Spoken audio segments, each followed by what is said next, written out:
Hey, I'm back, baby.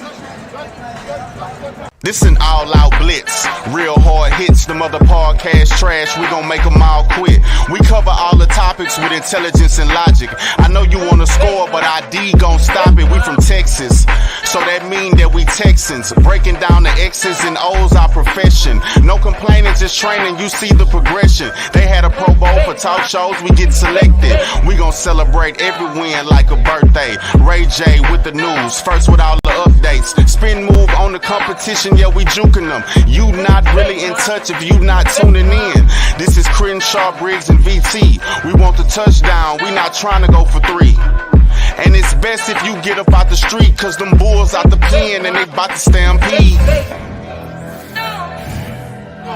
Houston Texans, what up? What up? What up? What up? What up? What up? Hey!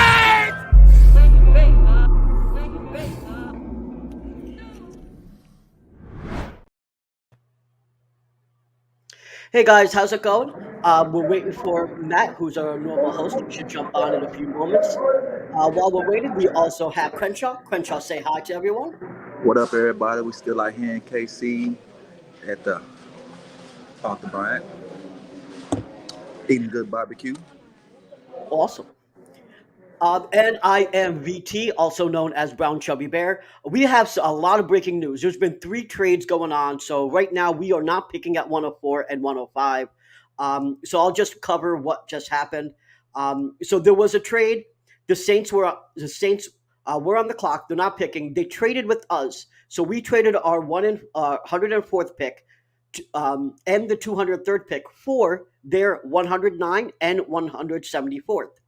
Then after that, the Raiders then moved up to 104 with the Texans, us. And then they sent the 109 and 174 for our 105th and 203rd. And then again, there's another trade. So the other trade is now the Eagles have now got our 105th pick. And they sent back, they sent a 2024 third round pick. So we actually got our third round pick. And what that means is that we traded our 105th pick and we got the Eagles 2024 third round pick. So there's been a hell of a lot of stuff going on right now. Just to recap what the picks are at this point, and anything could change at any moment, right? So as of now, what we're looking at is we have the 109th pick, 174th pick, 191st pick, the 201st pick, and Mr. Irrelevant 259. I'm going to try to write this down for you because it's a lot to remember. So while I'm writing this down, Crenshaw, do you want to tell the people what you think about these picks while I'm jotting these down? Yeah, one moment.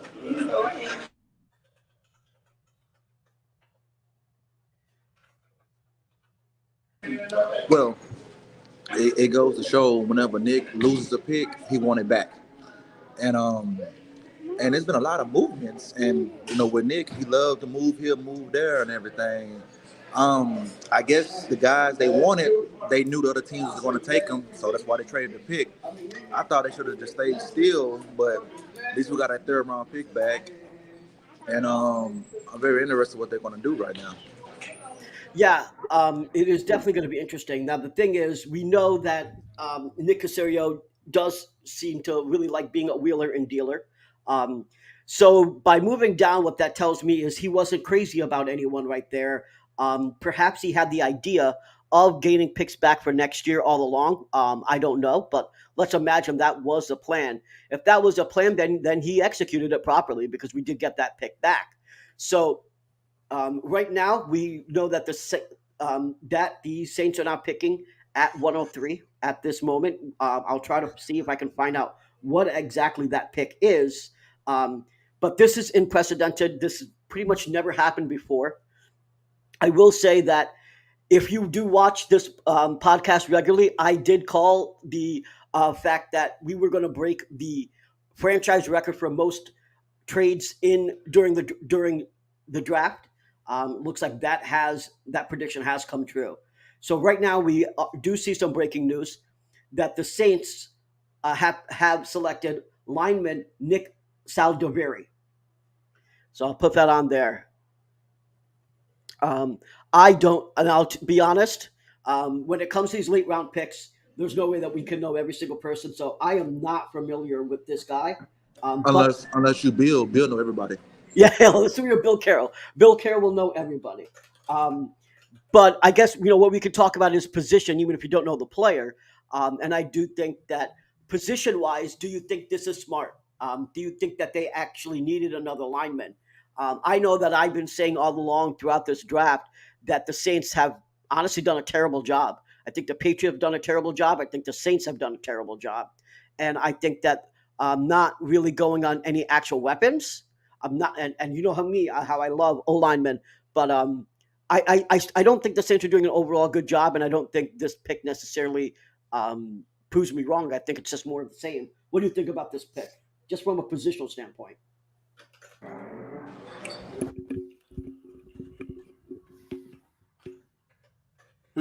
To me? Yeah, either of you. I mean, right now it's probably best pick available, right? I mean, they got to go and get it. I'm kind of surprised that no one has picked DeJuan Jones yet. So seeing tackles being picked over him is kind of crazy in my opinion. But yeah, so just a little bit information about him. So he's a guard from Old Dominion. That's how we're rocking day 3. And honestly, I didn't think there was a real need there. So, but you're right. If that's BPA for them, that's BPA. I guess they're not picking for need, and I don't know if they picked for need at all during the draft, frankly. But that's how we're starting off the draft, with a guard going to the Saints. And they traded up for that, though. So you got to imagine at that point. I mean, I know we got to say it's BPA, but I mean the Saints, the Eagles, and the Texans all involved in trades here. Is it really just BPA if they're moving up like this? Not really. Maybe they just had a high grade on him, or they just don't know what the hell they're doing right now. Well, we do have some more information coming through. We have the Raiders are selecting cornerback Jacorian Bennett. That was my guy that I wanted to pick up in the 4th round. So, not great news for the Texans, but I didn't think that we had a shot at him just from the visits. So I actually like Jacorian Bennett. I think that he's from Maryland. He's great. I think that he's going to do great at the Raiders. The Raiders had a problem with their defense last year. Even though there were some issues with Derek Carr and stuff like that. With Derek Carr and things like that. This is the issue that I see there that they had to resolve, which is getting the secondary under control and stopping that front 7. And I think that the Raiders are doing a good job doing that in this draft. So far we have a guard and a corner going in on the start of day 3. And that, like I said, that 104 pick, that should have been us. So the Raiders took Jacorian Bennett, the corner that I wanted, with our pick. While we're waiting for the next pick, why do you think Kelly Ringo and DeJuan James are dropping? Either of you can answer that question. From what sources are saying, Jones is sliding because he's lazy. So people don't like his work ethic. Is what people are saying. So I don't know. Ringo, I have no idea why he's sliding. That's crazy because he was at point he was a first round prospect. Now he's falling to the 4th. That's nuts. I will say that I think his combine really dropped his value. I think that there was already some talk, at least from fans and media and stuff like that, that he was overrated at any given rate. And basically, the Columbine, he wasn't great. He was missing balls. His catch. His hands just looked terrible. He didn't look great in the drills either. He ran a pretty good time. I don't remember off the top of my head, but I do remember that he ran well. But I thought that he had a terrible combine. And, I actually think that, there's potential for bust for him, a very high potential. I think that's what other teams are saying, and as we know, like because of the rules in college, it is hard for a corner to actually be successful right out of the gate. And I actually think that's one of the reasons is that he's dropping is that he's dropping in the eyes of fans and the media, but I don't think he was ever dropping in terms of NFL teams. I don't think they necessarily had a high grade on him. Oh, just speaking of it, guess who the Eagles selected? Kelly Ringo. Damn, another Georgia. Yep. Golly. So he finally got selected, and I guess he should be happy that he actually did get drafted. At least it's in the third, on day 3. But yeah, he finally got it. And like I said, I think that listen, if you're going to draft him, it's not necessarily a bad idea to do it on day 3 if you think that at this point, any time it's a day 3 pick, at this point you're taking shots in the dark. You have to trust your knowledge that you have and try to see if you can find a diamond in the rough. If you consider yourself a good evaluator and you trust your scout team, it's not as much as of a shot in the dark. You're making planned picks, but the Eagles are trying to be Georgia. Yeah. The rich gets richer, right? I mean, that's a good pickup on that side of the team. I mean, that defense has got way better. It did. All right, so that is a big trade for the day that we had. So we had 3 trades, and all 3 trades have now selected their players. So that rounds out the trade part. Now, I just want to go back and remind everyone of the picks that we have. So we have 109, 174, 191, 201, and 259. Currently, they're officially going to announce Kelly Ringo right now at pick 105. So we're 4 picks away from the next Texans pick. Crenshaw, who do you think will be the pick that the Texans select at 109?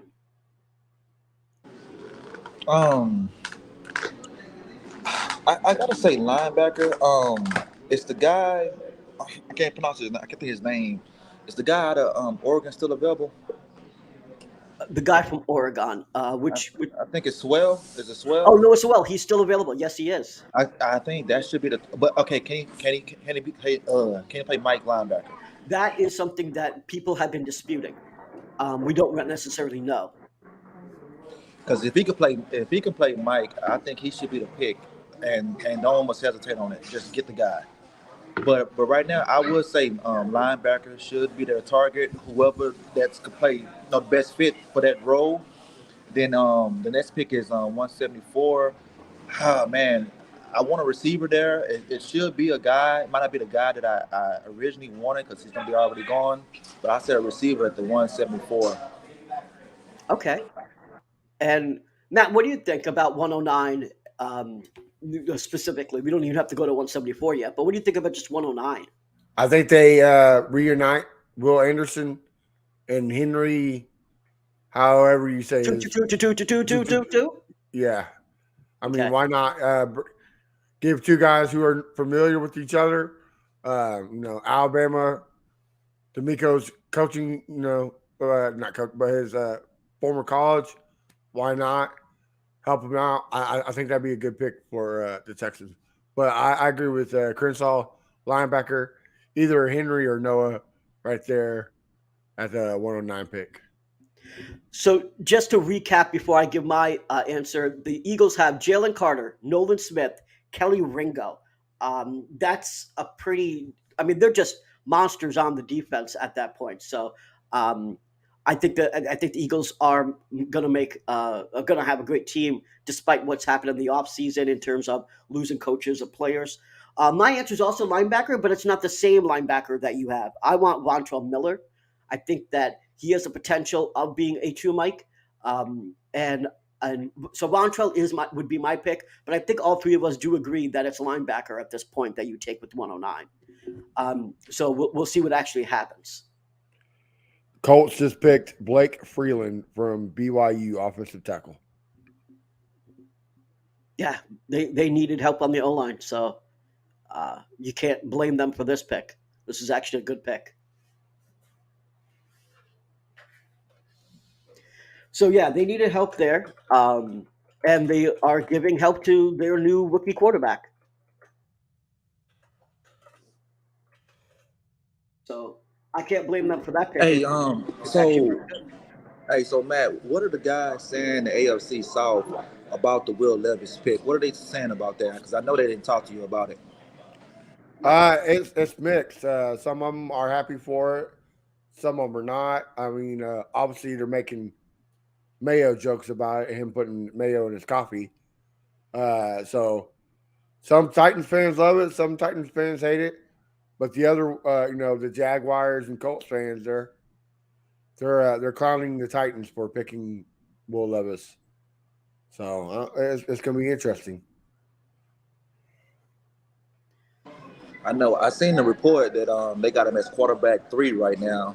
Yeah. What do you guys think about the time they kick off week 1? Where would he be? Quarterback 2, still 3, or maybe surprise everybody be quarterback 1? I think he'll be quarterback 2. I think he beats out Malik Willis pretty handedly. But I think Tannehill plays out the majority of the season. I think there's a good chance, and again, this is not a wish or anything, but I think there's a good chance that Tannehill gets hurt. And if he gets hurt, then you can see Levis see the field. But I think that if Tannehill doesn't get hurt, if he's healthy, I think that Tannehill plays the whole, if not the entire season. The whole, if not most of the season, I should say. So a lot of Texans fans are shooting for A.T. Perry right now. Obviously, I'm shooting for linebacker. But now, you know, A.T. Perry is my guy. I do like A.T. Perry. I really do like him. And, you know, a good offense should beat a good defense, right? Right. So if he's there, I think I would take him over the guy that I just said, Swell, because I feel like, you know, D'Amico could work his magic, and maybe one of these guys that's on the roster could be the guy that we want right now. Right. Well, to answer that question that was just popped up, what about a cornerback? I wouldn't mind taking a quarterback. There's definitely corners that I would take. The thing is, you know, which corner would I take? Probably Rush. He seems to be the best one that's left. But we do have a few other picks, and in my opinion, you know, we've got a good secondary at this point. We've got 2 safeties and 2 corners that are all quality starters. What we don't have is that front 7. You know, even with Denzel Perryman coming in, I'm still worried about the front 7. So I would go linebacker. But again, if they have a corner that's higher on the board, sure, I wouldn't be mad at that pick. I just think that this is the pick where you get your linebacker. If Ringo was there, I would say for sure a cornerback. But, you know, Ringo's not going to be there at 109, of course. So, yeah, you can get that cornerback from Cincinnati, Calais Clark, or however you say his name. You get him in the later round. So that'd be a good pickup for us. So right now, I have to agree. You have to go linebacker. Would I love A.T. Perry right here? Yeah, but man, it's hard to pass up a linebacker right now. So the Patriots have made their first offensive pick of the entire draft, and it's a center, Jake Andrews. So we know our good friend of the show and co-host of Locked On Texans, John Hickman, who is a big Patriots fan, and I'm sure you've seen his tweets over the weekend, bitching him. I've been trolling him. I couldn't stop myself. Telling him it's not too late to join the Texans. We are taking applications as a fan base. We welcome him with open arms. I mean, now John might like this pick because he liked the trenches, so he might like this pick. I think he's going to like this pick, but you know, it is pretty crazy that the first offensive pick that they have made to help out Mac Jones comes in day 3. So, you got Jake Andrews. He comes from Troy University, and Andrews actually played for Texans assistant line coach Cole Popovich at Troy. So there's a little connection over there. Interesting. And that's via Aaron Wilson, another friend of the show. We got a lot of friends of the shows at this point. I know, man. Does that mean we friendly? I think so. So, Okay, we got the pick. Yep. The Texans are in. Oh, go ahead. You get it out. I'll write it up here. Yeah, who we got? Dylan Horton, TCU. Who? Defensive end. Dylan Horton. Not even on my radar. What's the guy from Northwestern State still available? I can't pronounce his name. Yep. Man. So this was not on my radar. Nobody was talking about this guy here, but it looks like they wanted someone, either a rotational guy or what, because Jonathan Gennard is on the other side. So I'm going to quickly check out just his measurables out of curiosity, because I'm going to assume that he's big, because obviously Anderson isn't. So let me see what I can find out here. All right. Well, if my computer was faster, guys, I would be able to tell it to you faster. But apparently it's not. But in any case, while that's loading, I wanted a linebacker. You guys wanted a linebacker. A lot of people wanted receiver. I'm seeing the tweets right now. People are saying, what's going on? 6'4", 275. There you go. Thank you. It literally froze up. So the Colts just selected AA. All right, I'm going to try. Give me all your support. I need your love and support with the pronunciation of this name.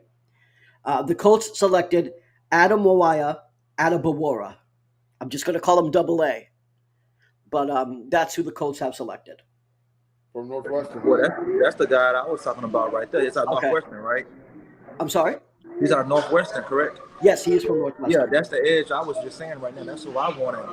I think he's better than this Dalen Harden guy we just picked up right now. I don't know who the hell that is.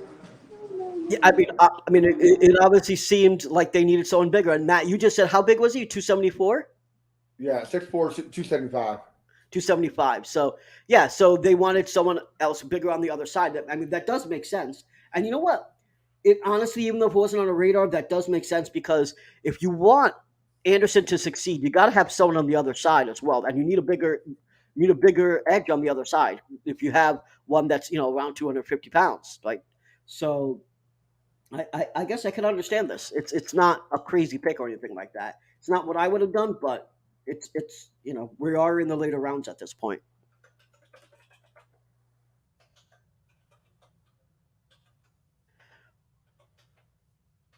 So I think that the Colts have given AR a little bit of help. I don't know if they've given him all the help he needs. As the AFC South is shaping up with 3 of the rookie quarterbacks going in our division, how do you guys see, while we're waiting for the next pick, how do you guys see the AFC South shaping up with the picks that we have so far? And obviously the quarterbacks taken and the picks that the Jags have made, the Titans have made, and the Colts have made. Right now, I mean, it's looking like the division's getting better, right? On paper. Each team's made some pretty good selections. You can say what you want about the Will Levis pickup. But, yeah, I mean, the only kind of questionable one I had was the Jaguars getting Strange where they got. But if that's what they felt like they needed was depth, good pick for them. But, I mean, it seems like we're trying to get better. So hopefully the Texans outdid everybody.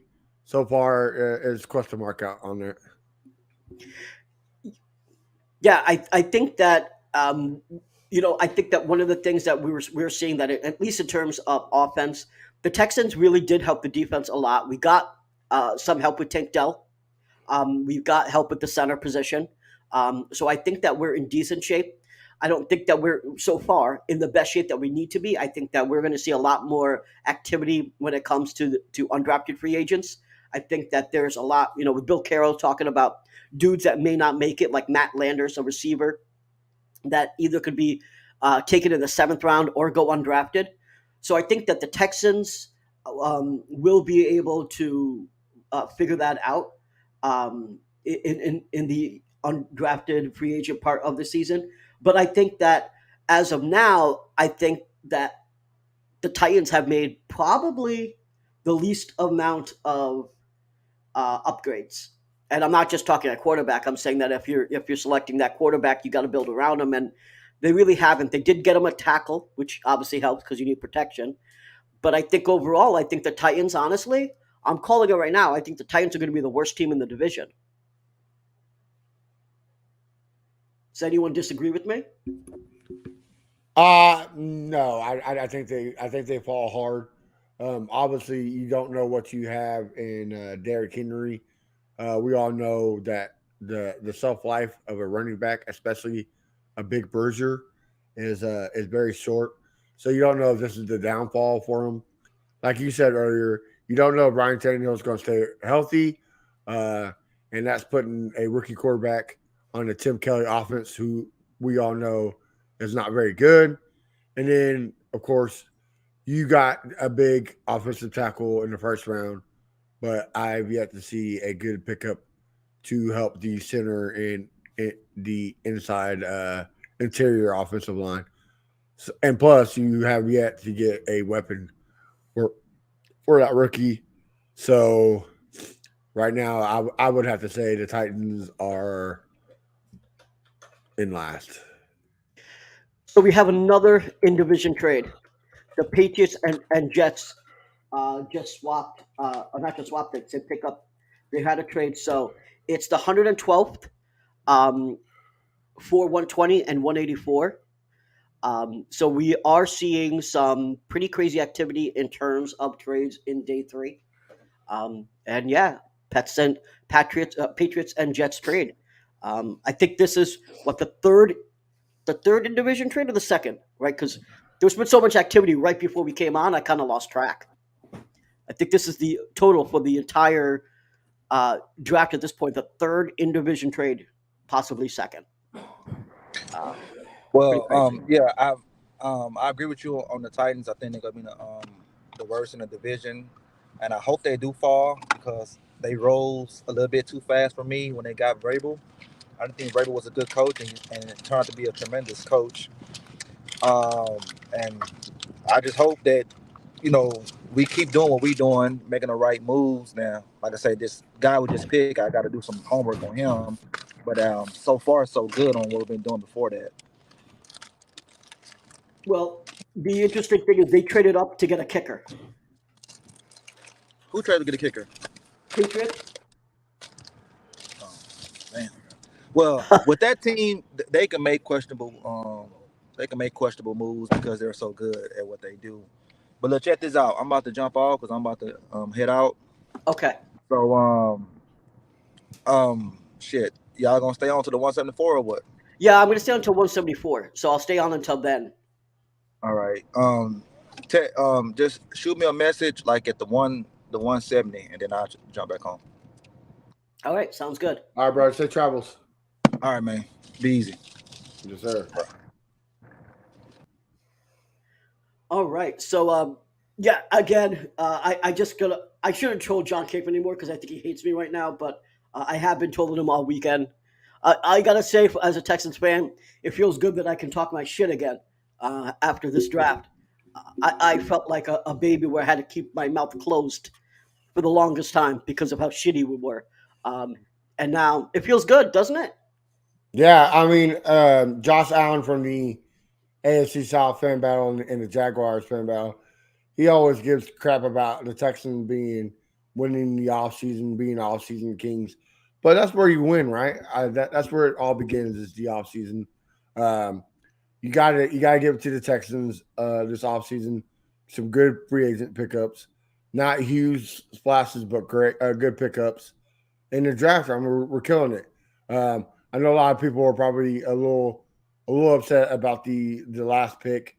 Um, I was kind of a head scratching, but the more I look at it, the more I like it. Like you say, he's big frame, 6'4", 275, helps kicks out for the run game. Also, from what my boy Dylan Slick sent me, um, he's good. He's good too. Shout out to him if you like Texan content. Follow Dylan Slick. Uh, he has a big game passing rate at 93% in big games. So in big games, his play average is at 93%. So that's what you need is a guy who can make big plays in big games. So right now, this pick is looking a little bit better. So I'm liking it a little bit better than I was when I first saw it. So they kind of got an understanding of what they're doing. So we've got a couple ones. The Falcons, as I just put on your screen right now, the Falcons select Clark Phillips. That was definitely another fan favorite that we wanted to pick up, but obviously we did not. And the Browns just made their pick as well, and they selected your guy Matt, Dewan Jones. So they have Okay. now. So he's now off the board. And look, low key, the Browns are having a pretty good draft too, which we hate to see. But I think the Steelers and the Ravens are and Cincinnati's are having a lot better draft than the Browns, right? So that's another division that's low key killing it is the AFC North. Yeah, I mean, I honestly I don't see I mean, I didn't see the Browns having a great draft. I mean, honestly, they didn't really have any picks until just recently. Right, right. Um, so uh, so basically, this is. I mean, have they picked anything besides Yeah, this? they I got forgot. a real good receiver. I mean, Oh, they got a receiver. Okay, okay. because I was looking last night, I was like, dang, they're doing pretty good. So we have another pick here, and obviously for people that, I mean, some people haven't been watching the drafts recently for the Texans because we haven't been that great. So in case you forgot, the reason why it's so fast is there's less time. So we are getting a bunch of information right now, and the Panthers are selecting Chandler Shavala. So Okay. they're getting some online help, and obviously you got a new rookie quarterback. This is exactly what you need to do. You got to get him weapons to put up points on the board. But if you don't give him the protection he needs, he can never get the ball out to anyone. So the O line love that we're being shown right here in day three is absolutely necessary for teams that have a rookie quarterback. You got to give him the help that they need. So this is a very good pickup. This is a guy that a lot of people thought that could have gone a little sooner as well. So I think it's a steal, frankly. So the Cleveland Browns select Cedric Tillman yesterday. Yes. Okay. Saika Ika, Okay. the defensive tackle from Baylor, and Dewan Jones. So I mean, three solid good picks. Yeah. Yeah. I would agree. Yeah. For some reason, I think I just had a brain fart. I forgot that they selected a receiver at all. Um, but yeah. I will say that. Did you hear the clip of what? What's his name? The guy that we always complain about. Colin Cowherd. Did you Uh-uh. clip that he said about us and the Browns in Mm-mm. regards to the trade on the first day? So he basically thinks that we are going to be pretty good this year. Like, and when we say pretty good, we're not gonna pick in the top five. He does not think that we'll pick in the top five. Oh, wow. He Okay. thinks that the Browns could be a top 10 pick and that they're not going to make the playoffs and that they're basically a 7, 8, possibly 9-win team at most. But he doesn't think they're going to do that great. And so our pick that we have, which is right? So we basically our future still depends a little bit on the Browns. And I just thought it was interesting that Colin Cowherd's actually believes that with the picks that we're making, we're going to have a pretty damn good season. We could hope, right? Woo! Woo! Oh, never mind. I thought it was us because I saw the word Texas in there, and I was wrong. The Bears stole him. For everyone that wanted Rojo, he has gone to the Bears. I thought there was going to be a trade or something.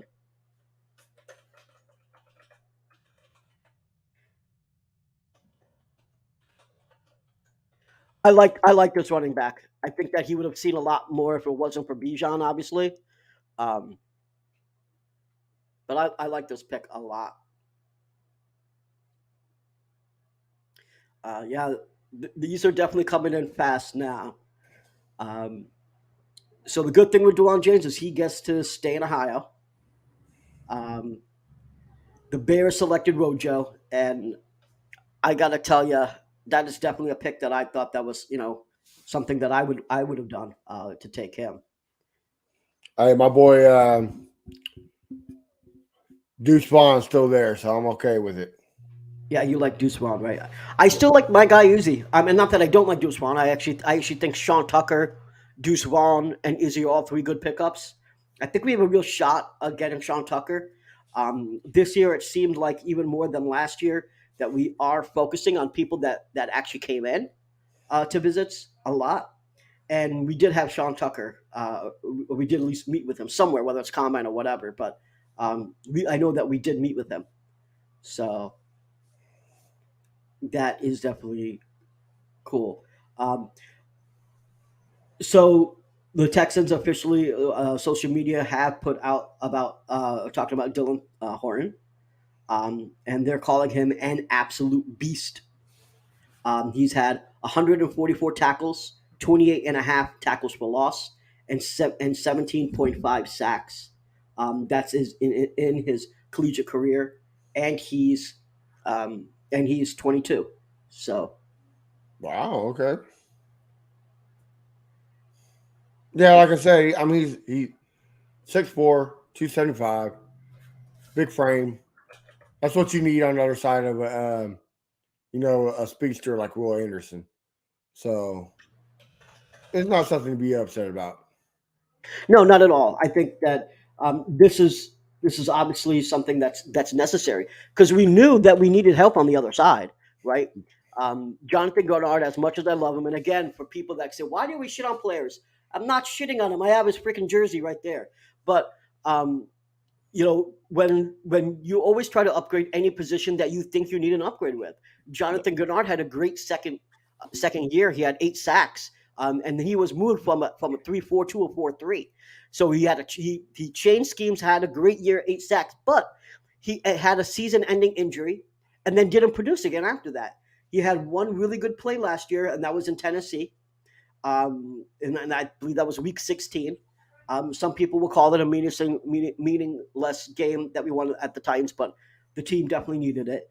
But that was his only really good play that he made all of last year, and he was hurt for most of it. So you can't rely on someone that can't stay on the field, and so they had to get another edge. And I think they made a good decision. I am not can't say I'm mad about it at all.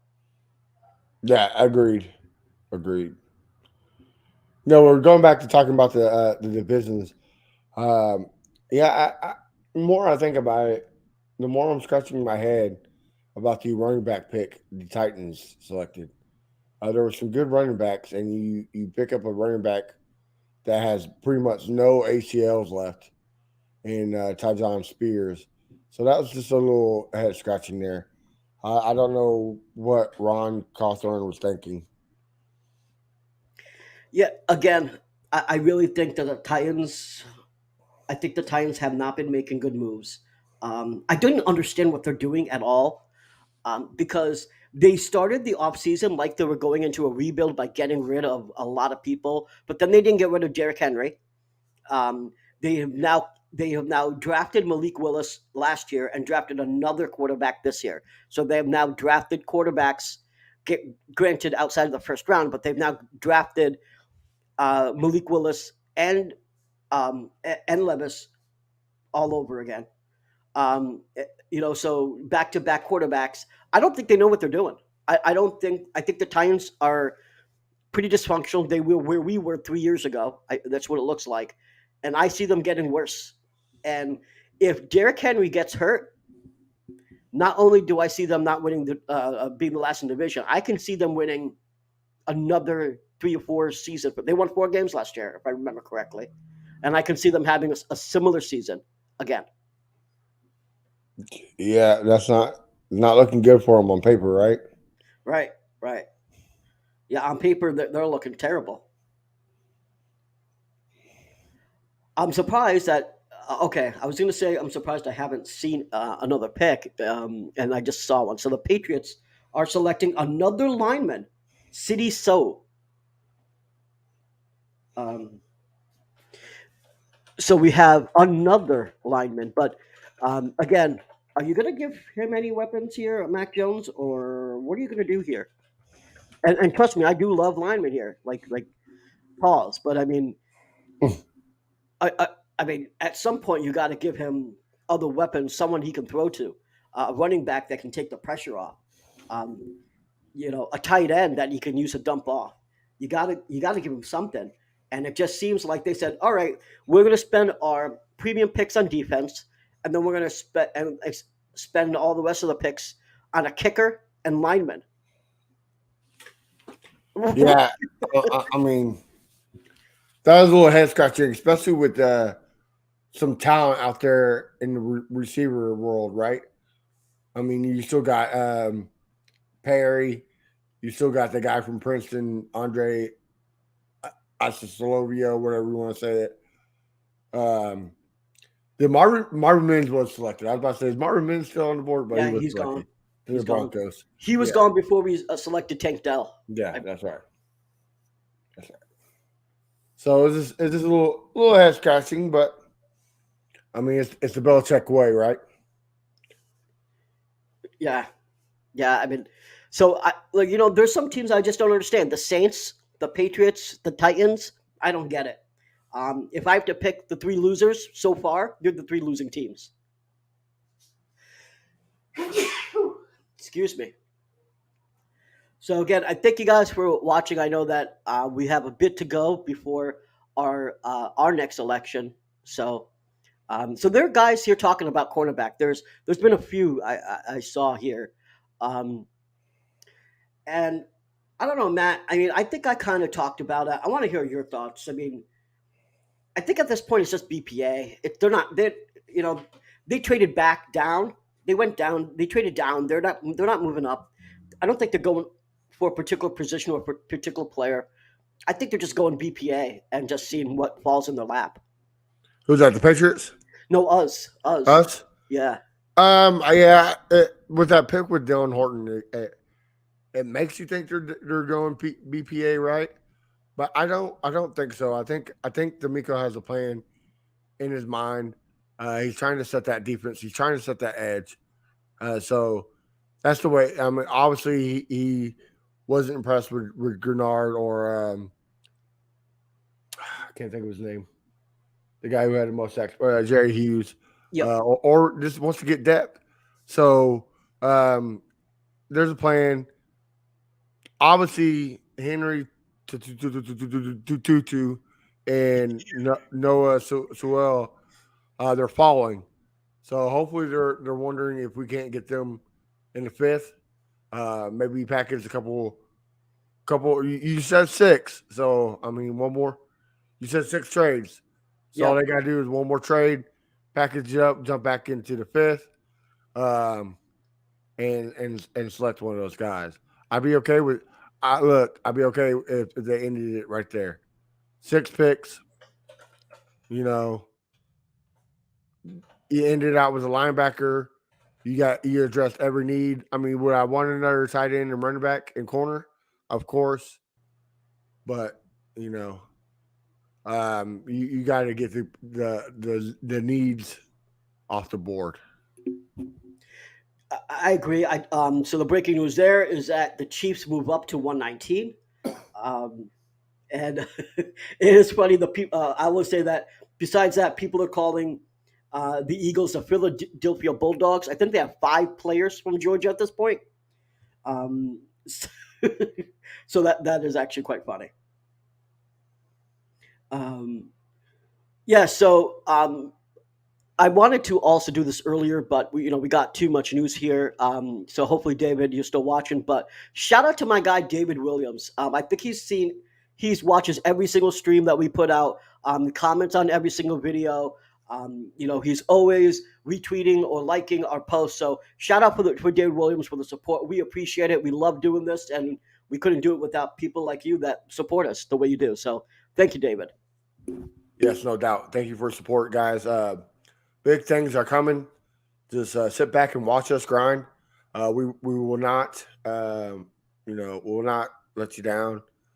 We got some big things coming, especially here in the next couple of months. We're trying to work on some great guests for you guys, so be in tune for that. May 27th, right, or 24th? May 24th, we have Houston legend rapper Lil Kiki coming back on the show. He's been on before. He's a fan favorite, and he loves the show. So we get to get his thoughts on the Texans draft in the offseason. So make sure you tune in on May 24th. And then the next month, like I said, guys, we're working on some great guests. We're trying to keep y'all entertained. So just keep riding the wave with us. Yes, and I just wanted to add, if you guys are watching this off of YouTube, if you're on Facebook, or if you're on Twitter, because what I've seen is that a lot of the views apparently come off of Twitter because it's automatically posted. What I would appreciate, guys, when you get a chance, go to our YouTube page, subscribe to that the channel. Even if you like watching on Twitter, it helps us out.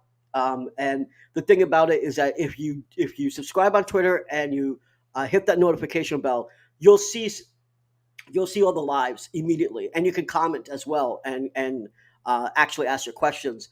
The other day, I had OG running back Jonathan Wells hop on to talk about CJ Stroud and the rumors, and that was a last minute thing. I was just talking to him. We were texting back and forth, and he wanted to talk about stuff, and so we went live randomly with basically only an hour's notice. So you do that, you're probably going to see more of that. We're going to try to do that a little more than we've done that in the past.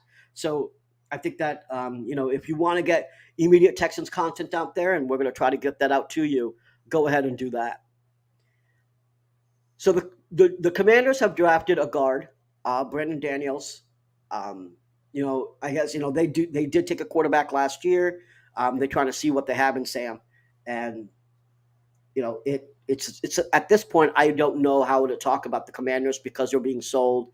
They have Eric Bieniemy over there, and he has been rejected as a head coach about 14 times. He is now the OC. He took a lateral position, and I don't know how much of a future he has there. Once the sale drops, I think pretty much they're going to gut the entire staff over there.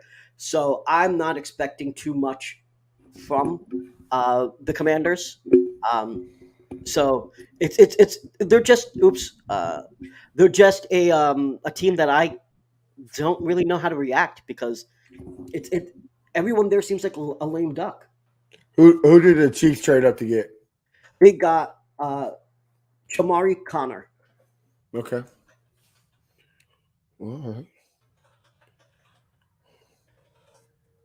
So that was pick 119. So they are coming here pretty quick. We'll get to pick 170 before you know it. And so far, I will say, while we're doing this, Matt, I know that we have talked about it, in previous lives at this point, but for the people that haven't watched this live stream yet, what's your take on so far of the Texans on how we have drafted so far? My take, look, every pick makes sense, right? Of course, CJ Stroud. You need a quarterback. You need an edge. Now, we've been saying all year long last year, we need edge. Go after the quarterback. You got the best one in the draft. You got Will Anderson. And then going in, we need a center. Yes, we all wanted JMS, but obviously that wasn't in the cards for us. So we got a guy. Look, at the center position, pass blocking is a big need. Um, your boy Quesenberry, he was horrid at pass blocking. Just let Mills get eat alive. This guy is actually the best pass blocker in college at the center position. Yes, his run blocking is a little suspect. Zone blocking. Let the O-line help him work on that. So great pickup. And then we need a receiver. We need a guy who was a dual threat, kick returning, receiving, speedster, tank tail. I love it so far. Back on the defense side. We like I said earlier, we got the edge with a speedster and Anderson. Why not follow up with a 6'4", 275 complete monster on the other side? So far, a draft right now. Yeah, I think I gave it. Not I think I know. I gave it an A plus. I think that they really have done a great job. Honestly, there are really no complaints that I have. Have they made every pick that I wanted? No, I wanted JMS for center, but like you mentioned, we got someone that was a team captain and great in pass protection. You really can't get angry about that. And something of note that we actually have taken team four of the players that we have drafted have been team captains. C.J. Stroud, team captain. Will Anderson, team captain. Juice Scruggs, team captain. Dylan Horton, team captain. So we are taking even though they're rookies, they have had responsibility at their respective colleges, and I think that's important to note that we are deciding. D'Amico and Nick are deciding that having that type of responsibility is critical when you have this many rookies trying to play on the field. Leadership, right? I mean, that's one thing you look into a player, and that's what you get being a team captain's leadership. So yeah, great quality to have in a player, especially a rookie. Right. So I will say that I wasn't necessarily too familiar with Dylan Horton. So I was looking him up here and I'm watching him. And if you guys haven't, you should after the draft is over. The guy looks like he's a speed animal for his size. He looks like a ball hawk from what I'm looking at right now. I mean, he's definitely going after any single ball carrier. This guy's going to be a beast in the run to help stop the run as well, not just getting after the passer. So he's going to help us. We were the worst in the run game, and I think that's going to get a lot better real soon. Yeah, like I said, the more I look at him, the more I'm impressed. Right, dude's just an athletic beast. So, yeah, the more I keep digging in, the more I'm keep getting impressed. So don't just be disappointed by names, guys. Actually, look at the tape. Like Jordan Punt always says, tape don't lie. So make sure you check out his game tape before making the actual comment about it. Yeah, definitely. And like I said, JMS was my guy because I've been watching him for a bit, a minute here, and I obviously saw him at the Senior Bowl and stuff like that. I saw his one-on-ones, and I kind of fell in love. You get these draft crushes all the time, but just because you have this draft crush, obviously, doesn't mean that the team itself, they're scouting and they have someone in mind, obviously, and they didn't take Whippler because to me, Whippler was the obvious choice. But no, they made what they believe is the best pick, and obviously, we'll see how that pans out. But I do think on paper so far that those were the right decisions. When it came he's still on the board, right? I'm sorry? He's still on the board, right? Whippler? Yeah. Yeah, wow. I think it's got to be a medical issue. I don't understand any other reason why. Same. I thought he was going to go in the second. So, yeah, very interesting. Maybe he could fall down to the 5th. He could. The Jets have selected tackle Carter Warren.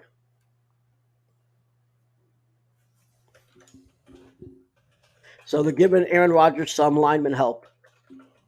And I think this is a depth piece, obviously, here, because they have some decent tackles going on right now, even if one of them is aging.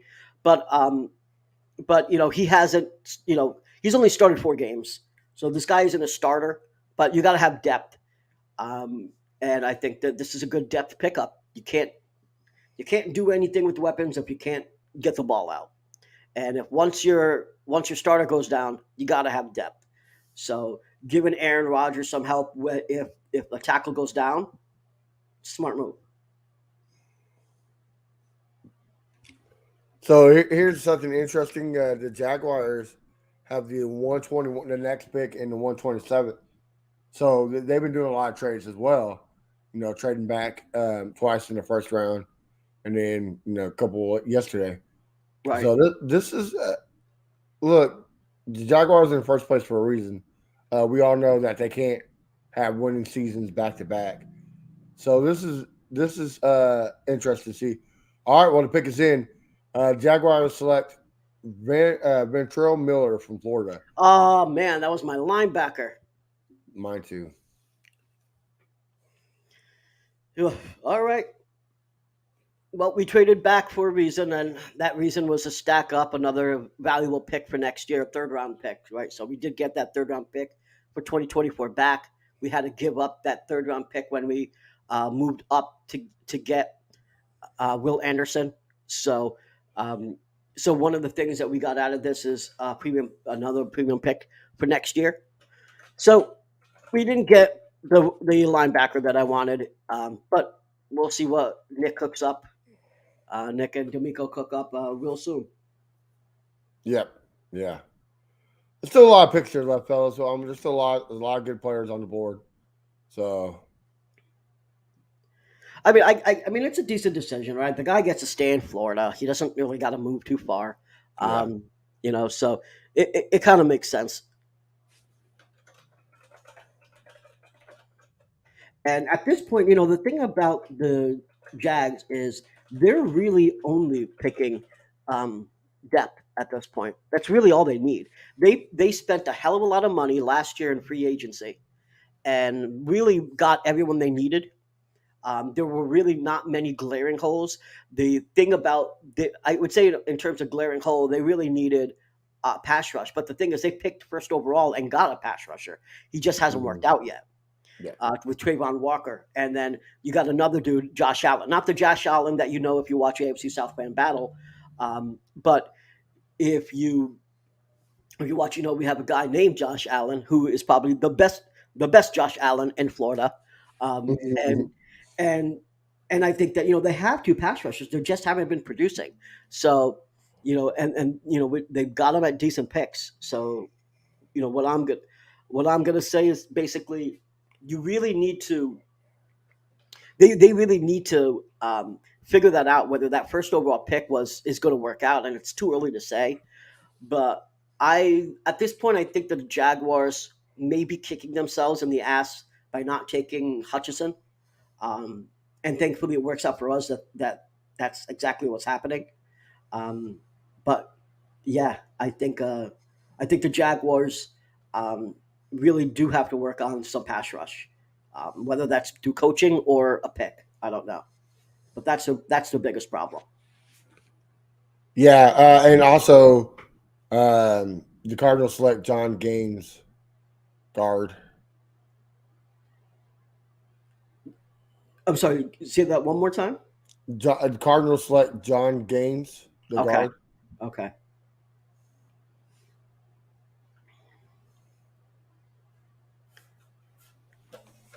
Arizona.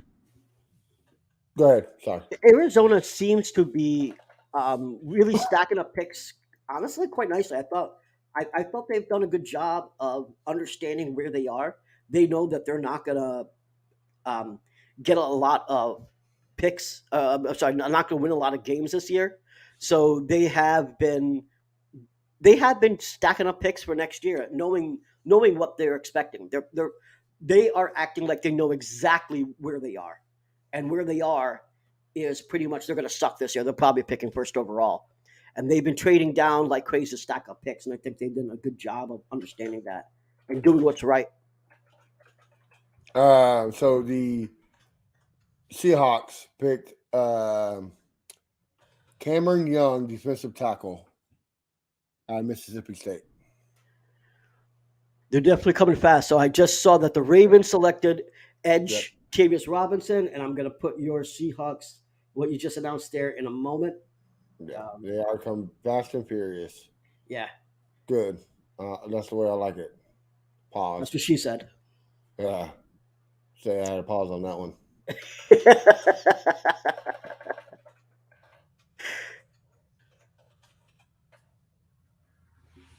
Yeah, I'm probably not going to be able to put all of these up because they're going to switch faster than I can type them.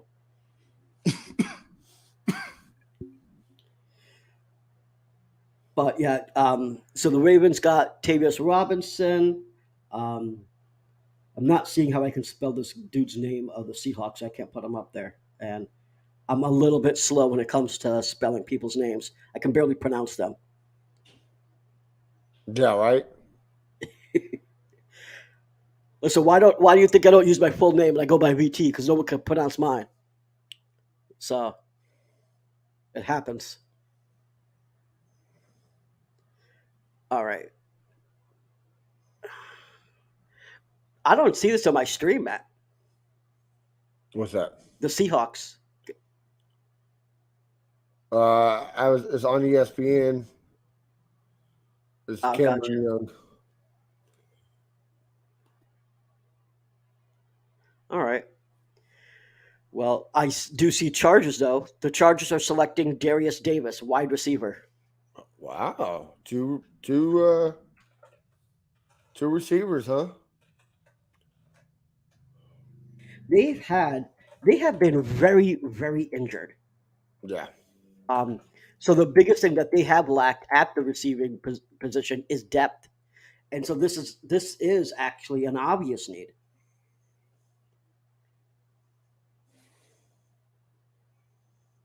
So this makes a lot of sense for them.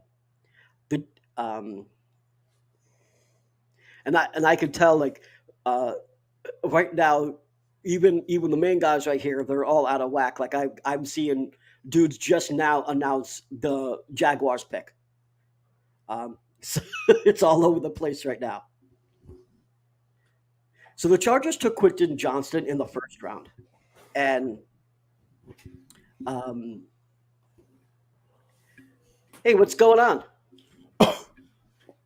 Guys, we'd like to welcome Jaguars fan battle commentator Matthew Grieve to the show. What's going on, Matt? You're muted, or something wrong with audio. Can't hear you. Check. There you go. We hear you now. Check. There you go. Cool. Wow, what a crazy few days it's been, and a lot of it is thanks to the Houston Texans, right? You're welcome. I mean, I talked about this, I think, in the chat with some people, but I watched Draft Day, the movie, the day before the draft actually started, and Hollywood does a great job of making anything interesting, right? And Draft Day, the movie was just that, very interesting, a lot of fun to watch. I think you guys made more of a movie out of this draft than Hollywood did. Hey, I'm here for it. I will say one interesting thing about that is when Caserio talked about the trade up from 12 to 3, he said that the trade actually took until there was a minute and 30 seconds left on the clock.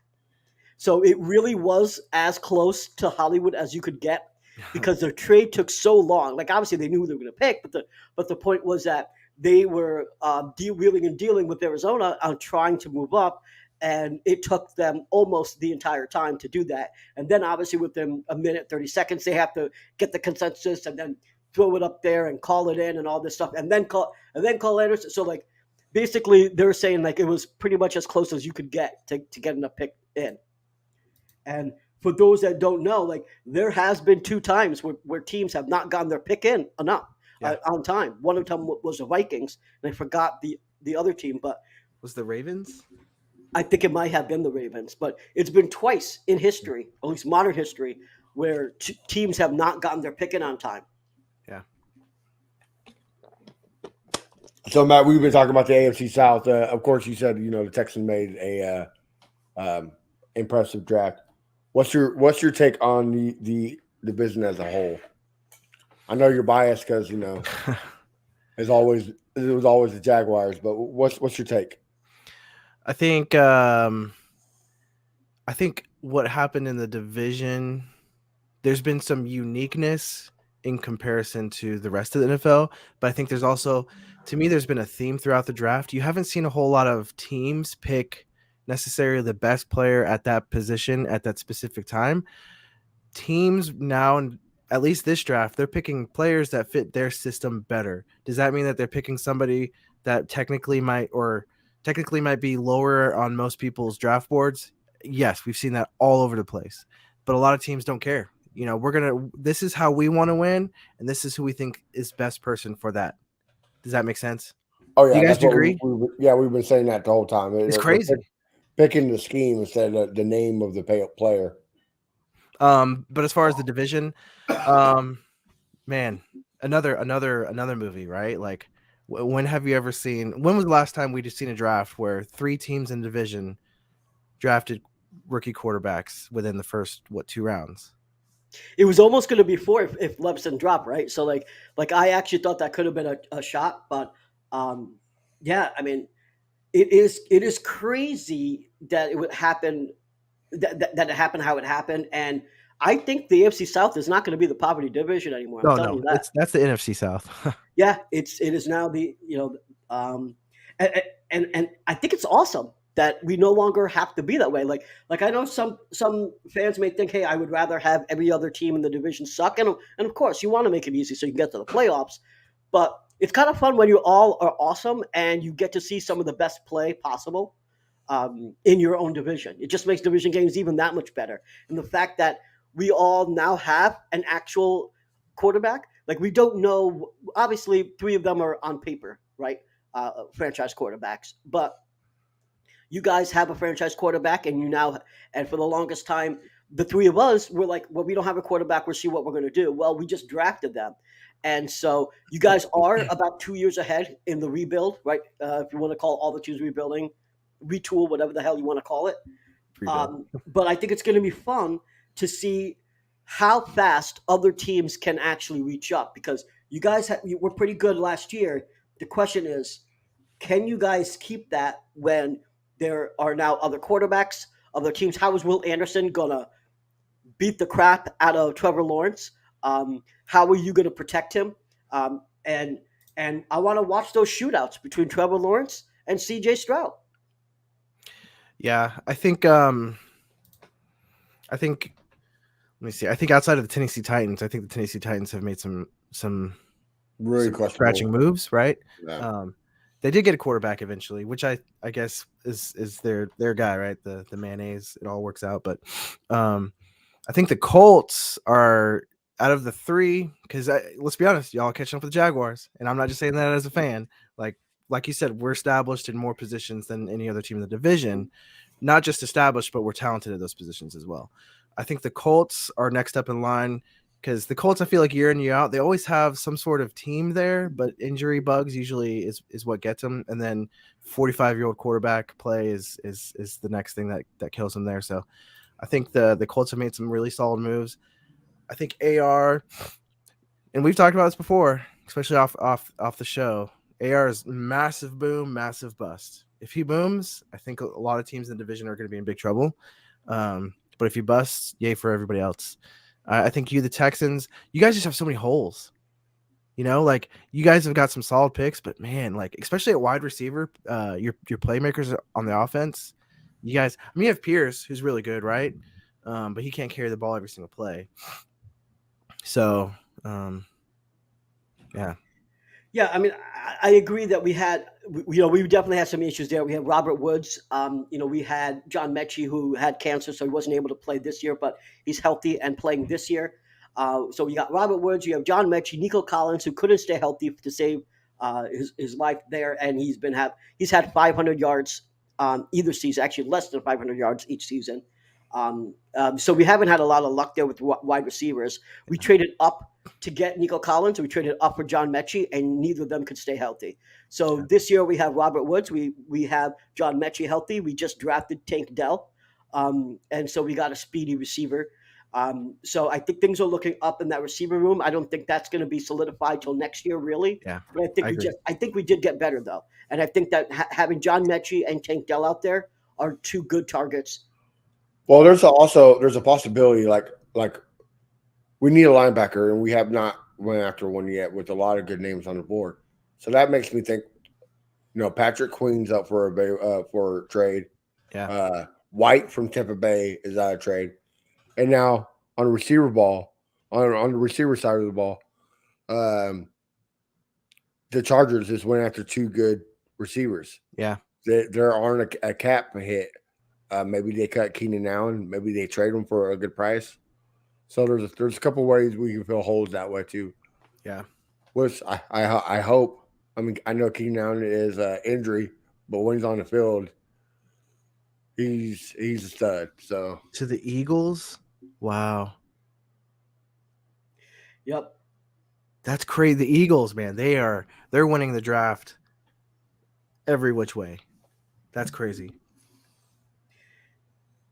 Yeah. So we're this. I mean, again, a lot of trades. And he's a bulldog. Oh, right. Yeah, you're right. They are bulldog, NFL bulldog. Wow. Yeah, this is insane. So that's a good pipeline to have. Outside of like the Jaguars, we have the stupid Gator pipeline that has not worked out for us since Fred Taylor.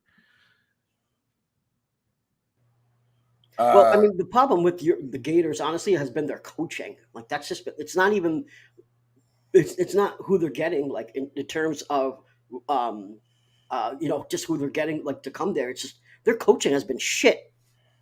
Yeah, but if you look at, as a Jags fan, if you look at the players that we've drafted out of Florida, they all suck. Like first round talent. And it wasn't just the Jaguars who pinned them as first round talent. Like on draft boards, they've all been just pure garbage. A waste of a first round talent. So just to talk about the Eagles just a bit more, their running back room is now they did get rid of Miles Sanders, but they have DeAndre Swift, Rashad Penny, Kenny Gainwell, and Boston Scott. Wow. Yeah. So the Jaguars traded their 127th for next year's 4th and 7th round pick. Are you happy with all these trades, or you just want the Jaguars to make a pick already? I would have liked to have seen more draft capital collected for next year, because historically, if you trade a pick from this year for next year, you get better value for next year versus if you were to just trade within the same draft. Right. So that's why I would have rather seen that. Also, I know that the team, they only had about 120. That's interesting. Rams to the pick up Stetson Bennett. Yeah.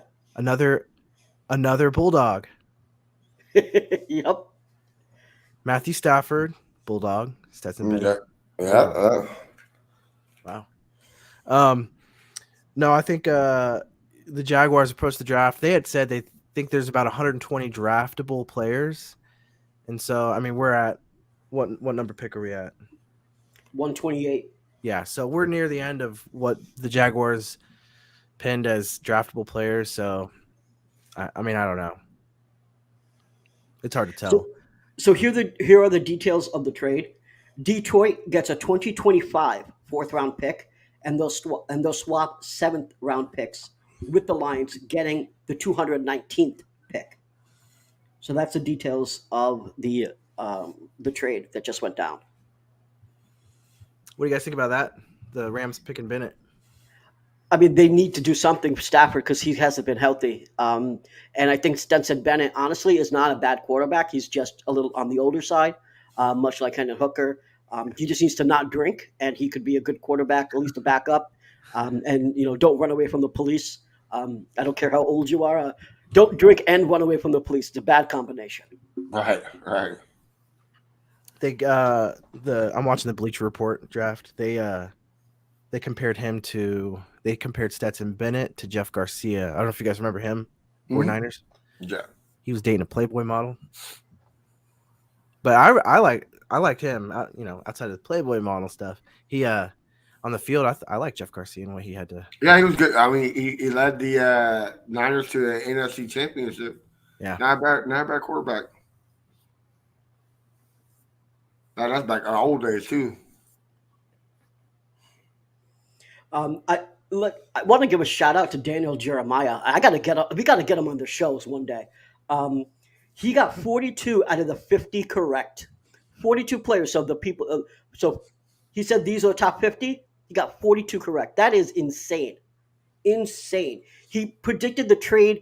He predicted that we would get C.J. Stroud and Will Anderson too. And me and Matt were talking about it. We're like, is this real? He predicted that. And that wasn't just based on inside information. That's like what he thought would be the best thing he could do based on what Nick Cassier's done in the past, based on needs. It wasn't just inside information. And I don't know if you know this story, but basically in 2021, when the 49ers were trading up, he thought it was always going to be Trey Lance. But the thing is, everyone around him said, "No, it's got to be Mac Jones. It's got to be Mac Jones. That's who they want." So he decided that he was go against his own gut feeling, and he in his mock draft, he said it was going to be Mac Jones, even though in his heart he knew it was Trey Lance. And he said he would never make that mistake again. He's going to just trust himself and not other people outside his own head. And by doing that, he got 42 out of 50.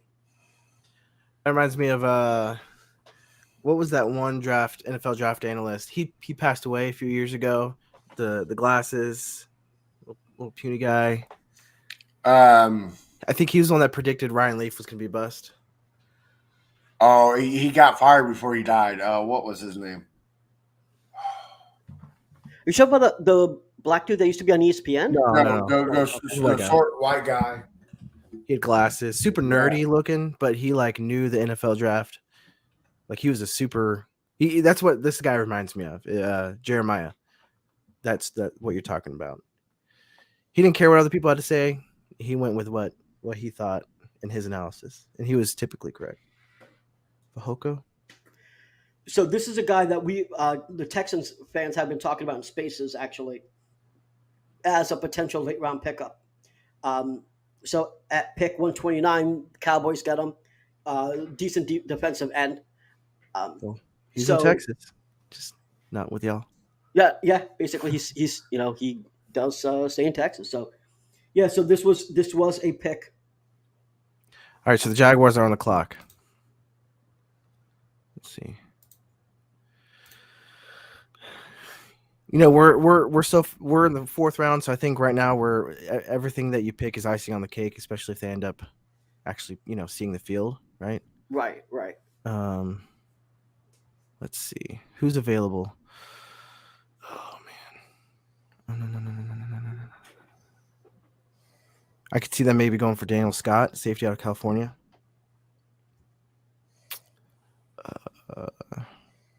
I mean, this is all just BP at this point, right? There's no need for you guys, and it's late, so. Right. I could see Ojomo out of Texas, the defensive end, potentially. Oh yeah, he's good. I mean, I guess Darius Rush would make the most sense. Yeah, he's on my list as well. Yeah, good corner. Yeah. All right, so you're picking defensive end Tyler Lacey. Oh, Oklahoma State. That's the guy who I wanted. That's a good pickup.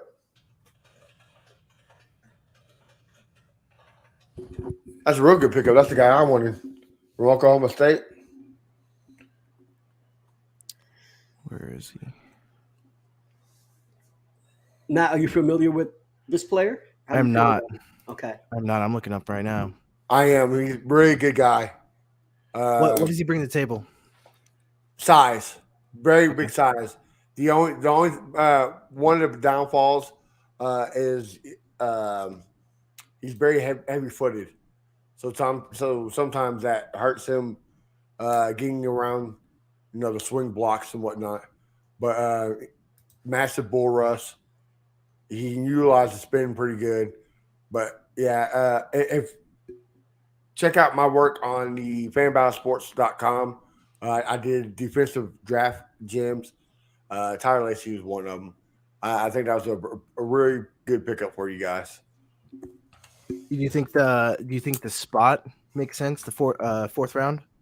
He was selected to go to the 6th round, so Okay, so a little early. But pretty good. Like I said, a good pickup. I would, if I was the Texans and I didn't have Horton, I probably would have got him right here. So it was pretty good. Yeah. Yeah, I mean, John Clayton is the guy you're thinking of. Man. John Clayton. Thank you. Yes. You remember him, BT? I'm sorry, who? John Clayton. That's the guy we're talking about. Gotcha. All right, so we have another pick here, and that is the Bengals are getting the guy that I keep talking about, wide receiver Charlie Jones. The guy that gets no love is now going to a team that already has a rockin' receiving core. This NFL draft, it's an arms race. That's what this is. Everyone's just trying to be. It's offense. Everyone's winning by offense. That's what's happening. The guy is older. He's 24 years old, but he actually leads the country in contested catches. And if he didn't have that age, if he wasn't older, he probably would have gone possibly in the 3rd. Maybe even a little higher. But so he doesn't get a lot of love. It's also from Purdue.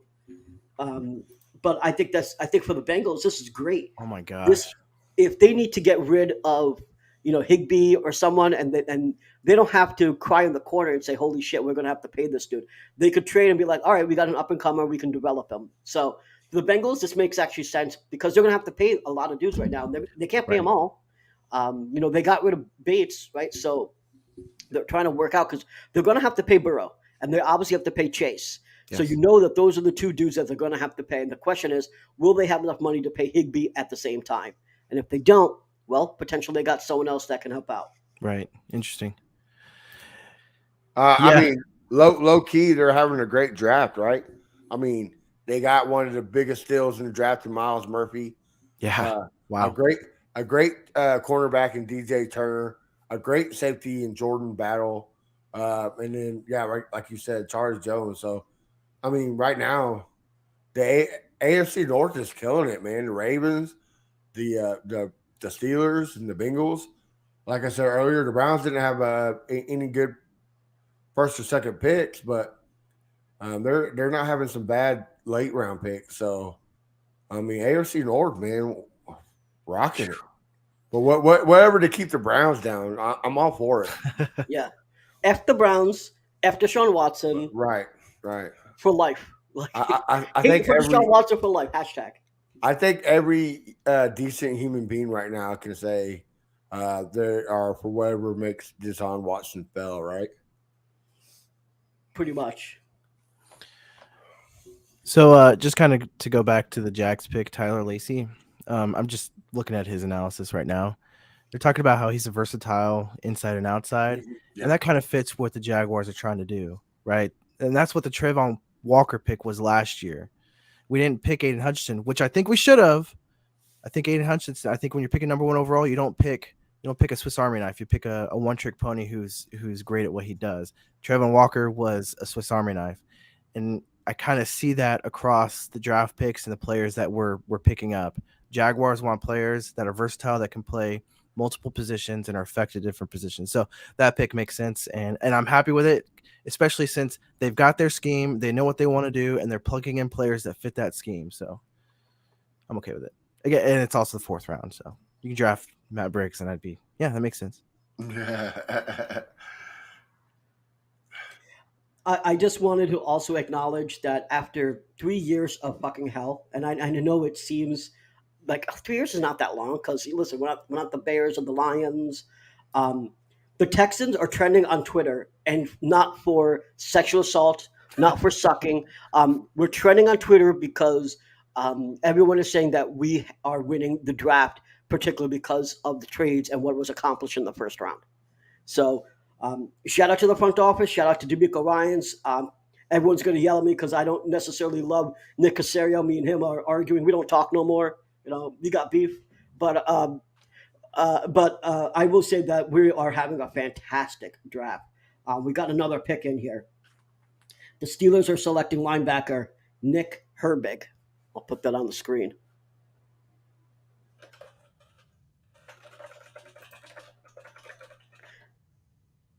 And this is a guy that I'm not incredibly familiar with. So unfortunately, I can't give you guys too much to talk about. I can only talk about the position. And from a position standpoint, they can't have too many rotational linebackers, I'll tell you that. Right. Man, the Steelers are having one hell of a draft. I mean, from top to bottom, they got their offensive tackle to protect their quarterback of the future. Joey Porter Jr., what a steal. Yeah. How late he was supposed to be a first rounder. Yeah, I saw him as high as 13, and he went first in the second round. That's a steal. The defensive tackle, Benton, great pick. And then Darnell Washington somehow dropping to them in the third round. I mean, Steelers, yeah, you're right. I mean, you've already said it. I mean, that division is just stacking. I just want to repeat word for word for any of the Texans fans that are still pissed about the trade, because there's about 7%, according to my poll. I did a poll on how many people were happy. 93% of the Texans fan base is happy with what's going on, and the other percentages are angry about the trade. I want to say this, and this is from John McClain. For those ripping the Texans apart for the Will Anderson Jr. trade, they got the third overall pick and a fourth round pick this year. They gave the Cards the 33rd pick this year and first, third next year. They still have picks in the first, second, and third rounds, and ninth overall and 9 overall in 2024. So the point there is that it did seem like a lot, but we just got some picks back, and we have 9 picks overall for 2024 at this point. So I don't think that people should be upset. We got literally two players that were in the top 5. How often does a franchise get 2 players that are supposed to be selected in the top 5 in one draft? That doesn't happen, and it's going to cost you. Shit ain't free. And people coming from a Jaguars perspective, I'm not a Texans fan, but from an outsider's perspective, for you guys, for that, what y'all gave up in capital, I think was a steal for you guys. Honestly, like people talk about, we gave up 2 firsts. You didn't give up 2 firsts. You gave up 1. You offset by just swapping those picks. So that's not giving up a pick, right? So you gave up a first, second, and third for what most people thought was the number 1 pick, or the number 1 player coming out in the draft. So kudos to y'all. I thought it was a great move. When y'all picked Stroud, I thought that was I thought that was a mistake. I was like, oh, there go the Texans helping the Jags out in the division by picking Stroud. And then next thing you know, holy crap, did they just get 2 of the top 3 players in the draft? So no, I think it was a great pick, because next year, you're probably going to be drafting mid, right? Yeah, I think that we'll be picking outside of the top 10. Right. Twist in mind, the next pick is at 170. Was it 5? No, it's 174. So here, I'll put this up so any Texans fans that are wondering, I'll take out 109, obviously, but we do have 174. So that is the next pick.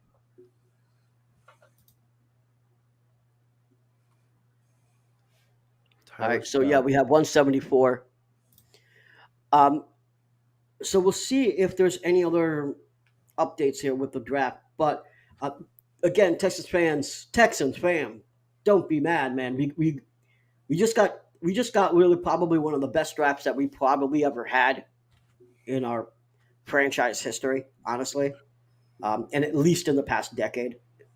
So, I mean, if you walk away with 2 of the top 3 picks and you don't have one of the drafts ever, there's a problem. Right. Right. Yeah. So to answer your other question, sorry, I interrupted you, or I interrupted myself. I don't know. But to answer your question, I don't see us actually picking in the top 10. Frankly, I think we're picking outside the top 10. I think that we're a 7-win team. A 7-win team is anywhere between pick 8 and pick 13. The Jets won 7 games. They picked at 13 overall until the trade happened with Green Bay. So I think that's where we're at. That's my prediction is 7 games and potentially more. And I think that because we're picking 7 wins. I mean, because we'll have 7 wins. I think that we won't be picking in the top 10, and so I think that we're on the right track. So I'm happy about it.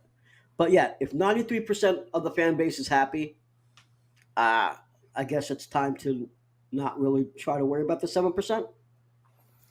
Matt Briggs. Yes, sir. VT says 7 wins next year. What's For the over Texans. under? What do you think?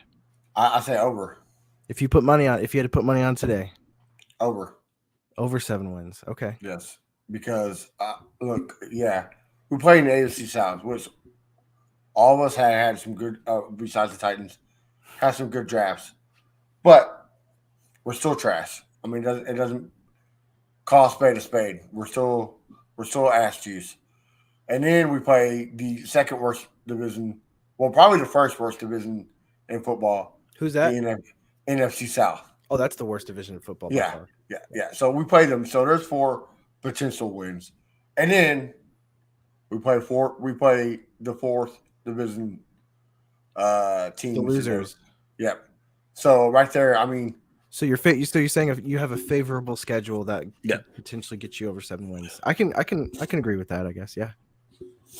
If you guys can put everything together, I think the only thing you might have pieces in place, right? But I think, and as a lot of teams have seen in the past, it takes a good season to get schemes put in place, players not necessarily buying the system, but just to figure out the system. You guys just have so many new pieces all over the place, front office, on the field, sideline, right?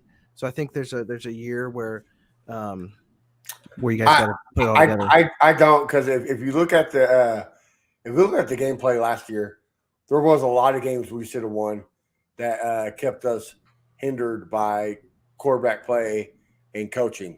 Well, we just upgraded that, both quarterback position and coaching. And like I always say on the Texans Fan Battle and the AFC South, scheming fixes everything. The defensive scheme is going to get fixed, and the offensive scheme definitely is going to get fixed. Look at the Jets and the Giants last year. They were in the same predicament we were, and the Giants went to the playoffs, and the Jets barely missed out. Well, the Jets also have a playoff caliber defense, but they were picked as one of the worst teams last year. Both of them were, even the Seahawks were. And look what happened. I mean, Seahawks. I don't know what to see. Pete Carroll has to deal with the devil and just can never have a bad team ever. But it's true. Scheming fixes everything. I think the Texans are. Look, we had a bad offense, but we fixed that.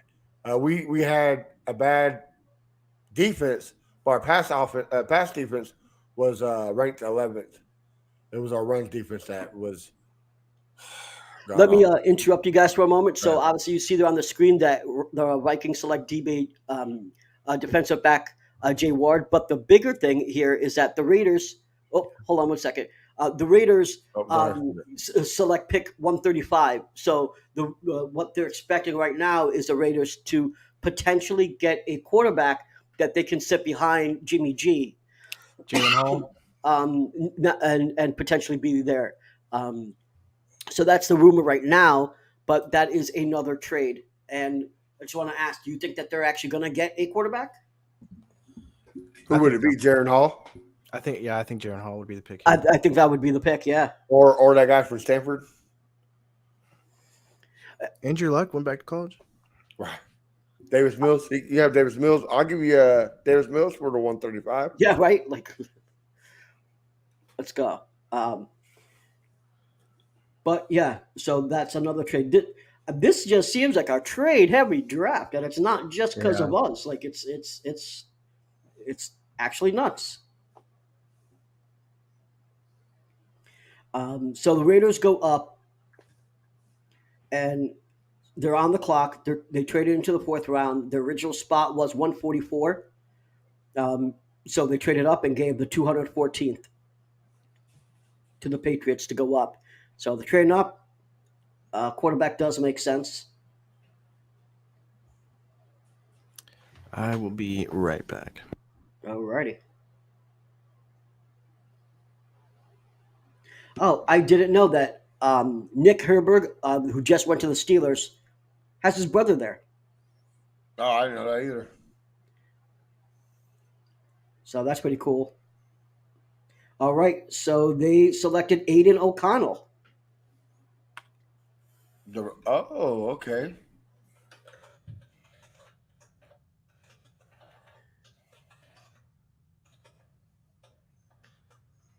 I'm gonna have to change the setup if I'm typing like this. I cannot stretch like this in the future. I'll tell you that. Oh, I'm telling you, yeah.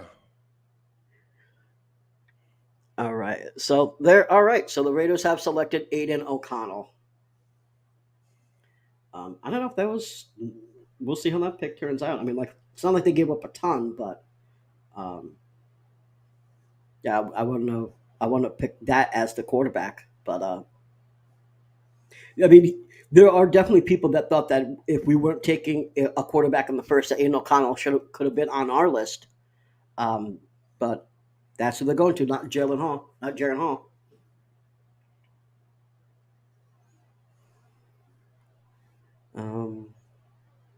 Yep. So they got their potential quarterback of the future if Jimmy G doesn't necessarily work out and or gets hurt.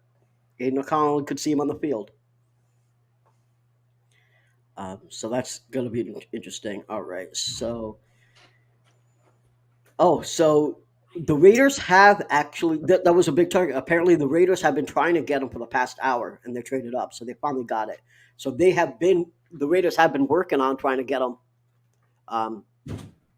Like Ian Rappaport is saying, for the last 60 minutes, and now they got their guy. That was their target. Yeah, good. Good thing they got him, right? They got him. The exact trade details where they traded the 144th pick and the 214th pick in exchange for pick 135. They got their quarterback Aiden Connell. They have been trying to do that for an hour, and they got him.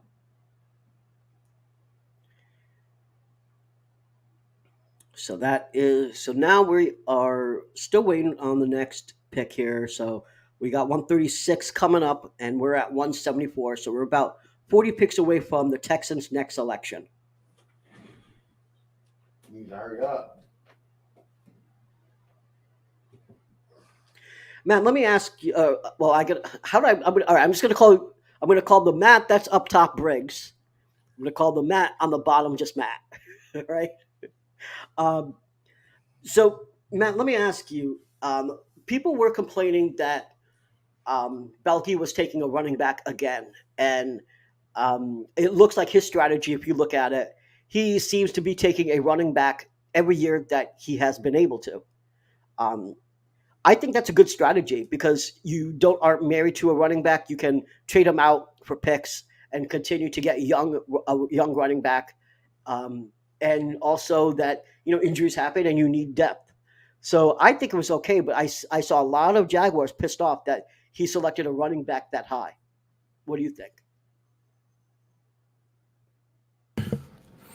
So it's a little bit of a lot of different things. I didn't like it at first, I'll be honest, but if you look at what he does, he fits into, again, it's a scheme fit, right? He's almost like a poor man's version of ETN.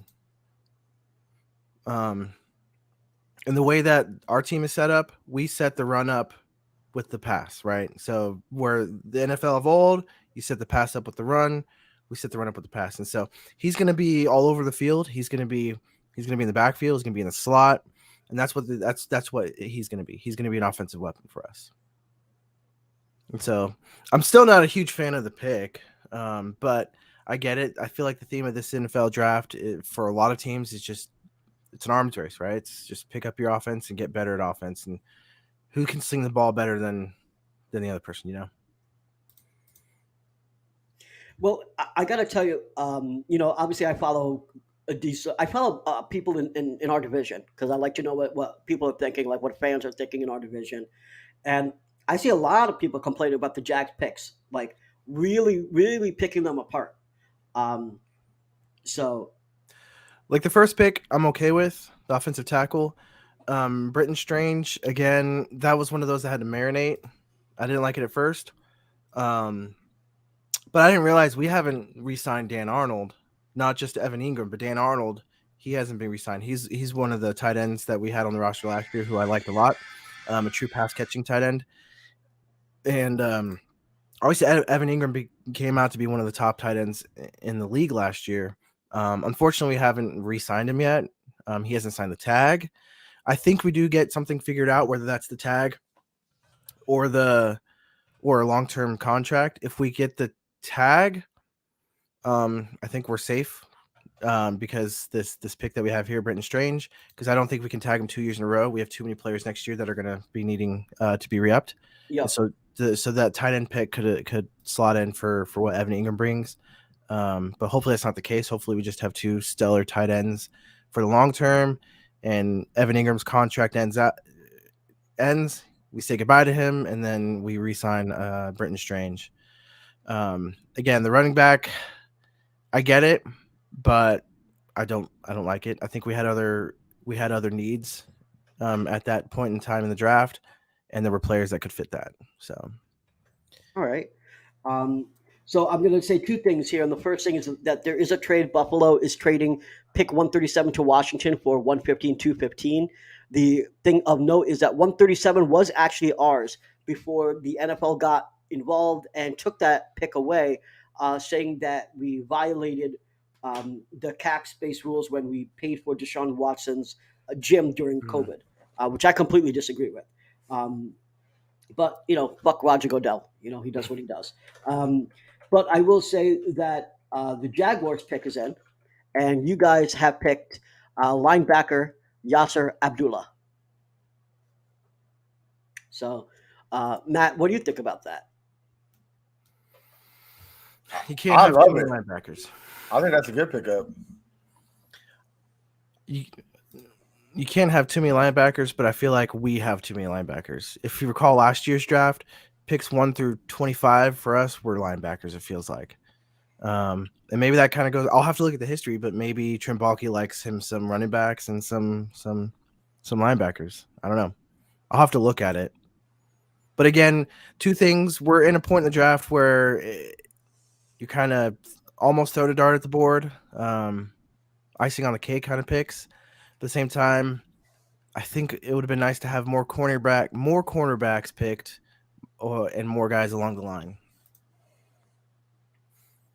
Well, I'll say that I don't think getting too many linebackers is an issue. Now the question is how. Even though I say that, I do have to start questioning, why you're getting so many linebackers. But again, you're in the later rounds.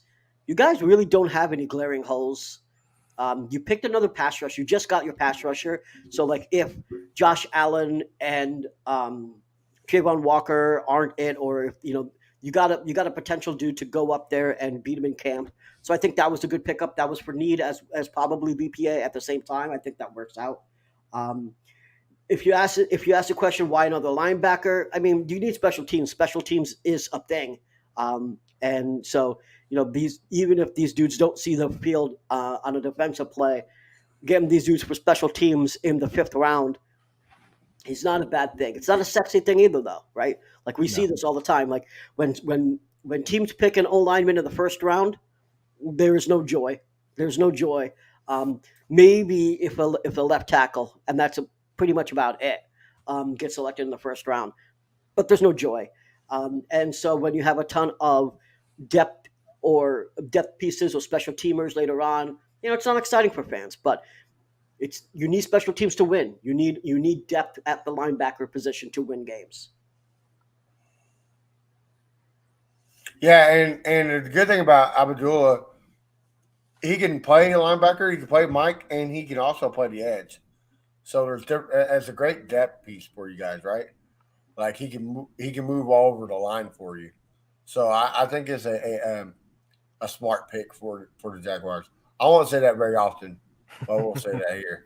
Jaguar fans don't say that very often, so Yeah. He did lead the ASC with 9.5 sacks and 14.5 tackles for loss. So in his conference, okay. he's pretty damn good. So with the 136 pick, I think that was a pretty good pickup. I'll take that. Louisville didn't have a bad defense last year. Louisville was a pretty good defensive team. So Yeah. Louisville had if I recall right, they had a pretty weird year. They were very up and down. yes. The Colts picker is in. Who did I get? Oh, they got your boy Russ.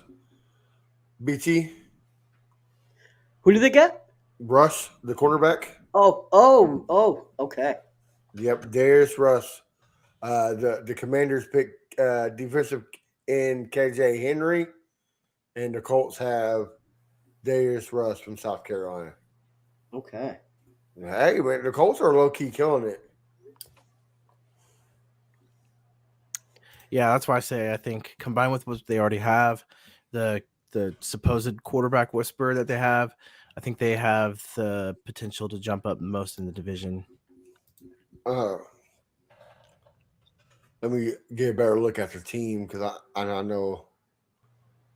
I mean, we say this every year, right? The Colts are loaded and ready to go, and then they get the injury bug, and like I said earlier, they're not good at quarterback.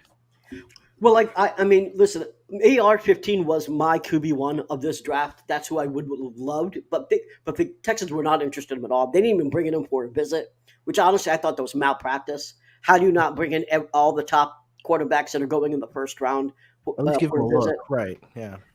They only had him in Zoom, so I thought that was honestly kind of disrespectful.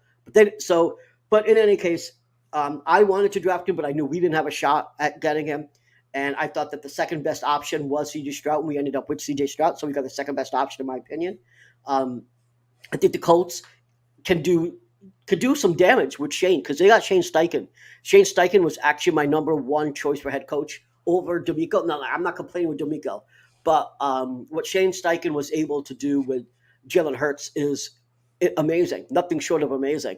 And I think that the AR could see a similar trajectory where the first 2 years you would think like, oh my God, why did we pick this guy fourth overall? And the third year he's kicking ass. So that's something I'm scared of. And then you add Josh Downs to the offense. I mean, a big concern for them was the defensive backside of the ball, right? Cornerback. They added Brents, who I think was a sleeper in the draft, the cornerback from K-State. And then they got your boy from South Carolina, Darius Russ. So, I mean, they're solidifying that defense, too. Colts, like I said, man, they're low-key killing it. And Cardinals got my boy Clayton Tune from the University of Houston. Good pickup. And he could actually see time because of Kyler Murray being hurt. So I think that that's a good pickup for him, too, because he's in a scenario where he's not. It's not like he's going to take Kyler Murray's job away, but he's going to put some tape out there. So he could see time right away, and if he does well, he could. Obviously, they're not going to trade him like right away once they have Kyler Murray, but if he does a good job, he's going to build up a portfolio. So in a couple of years, if he's like, "Hey guys, I can play well, trade me out," he could become a starter. So I think he's going to a good position because a quarterback usually taking this late is not going to see any time anytime soon. But he could actually potentially play week 1. So pretty crazy. And we're seeing all the late round quarterbacks go. The Browns have now selected DTR. Oh, wow. That's a good pickup for them. After losing Jacoby Brissett.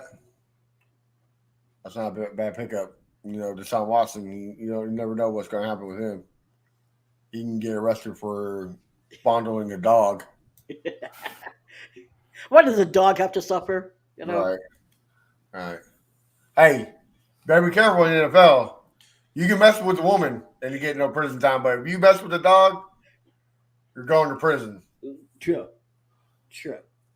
I'll never understand that, but So y'all will play the Browns, Steelers, Saints, Bucks, Broncos, Cards, Jets. we won't play the Steelers this year.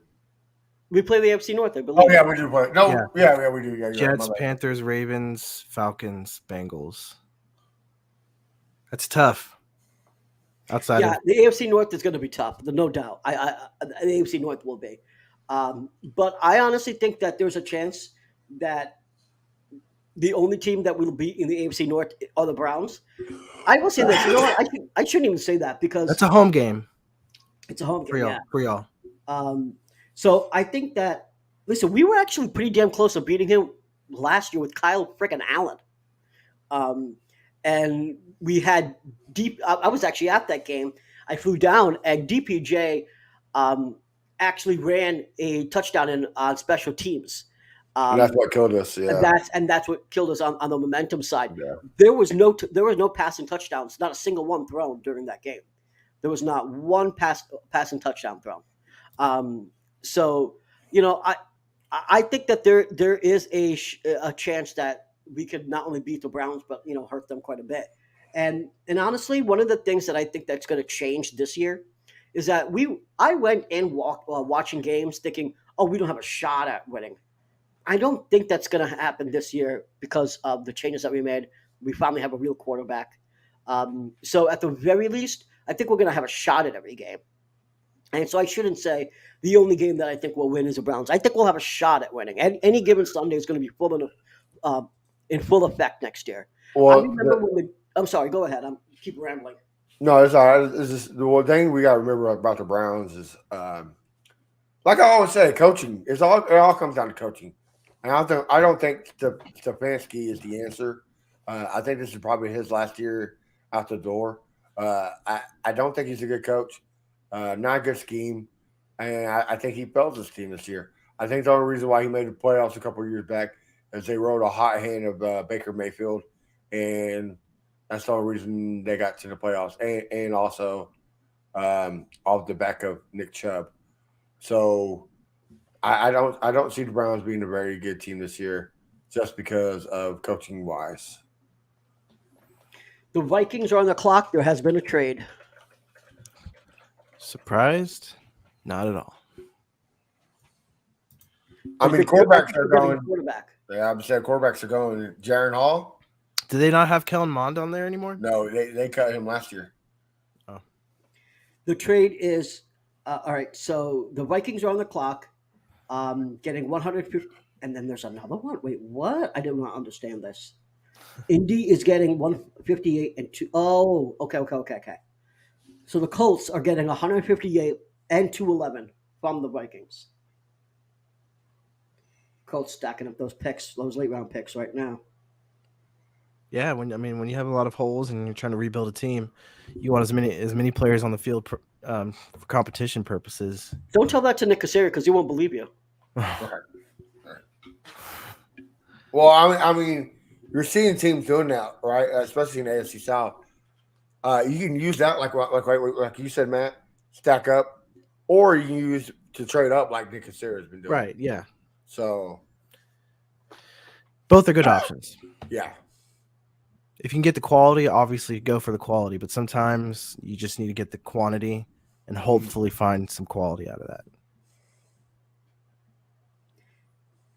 Yeah, I think it's going to be a quarterback. I haven't seen anything yet. What's the time on the clock for each pick now? 2 minutes, I believe. 2 minutes.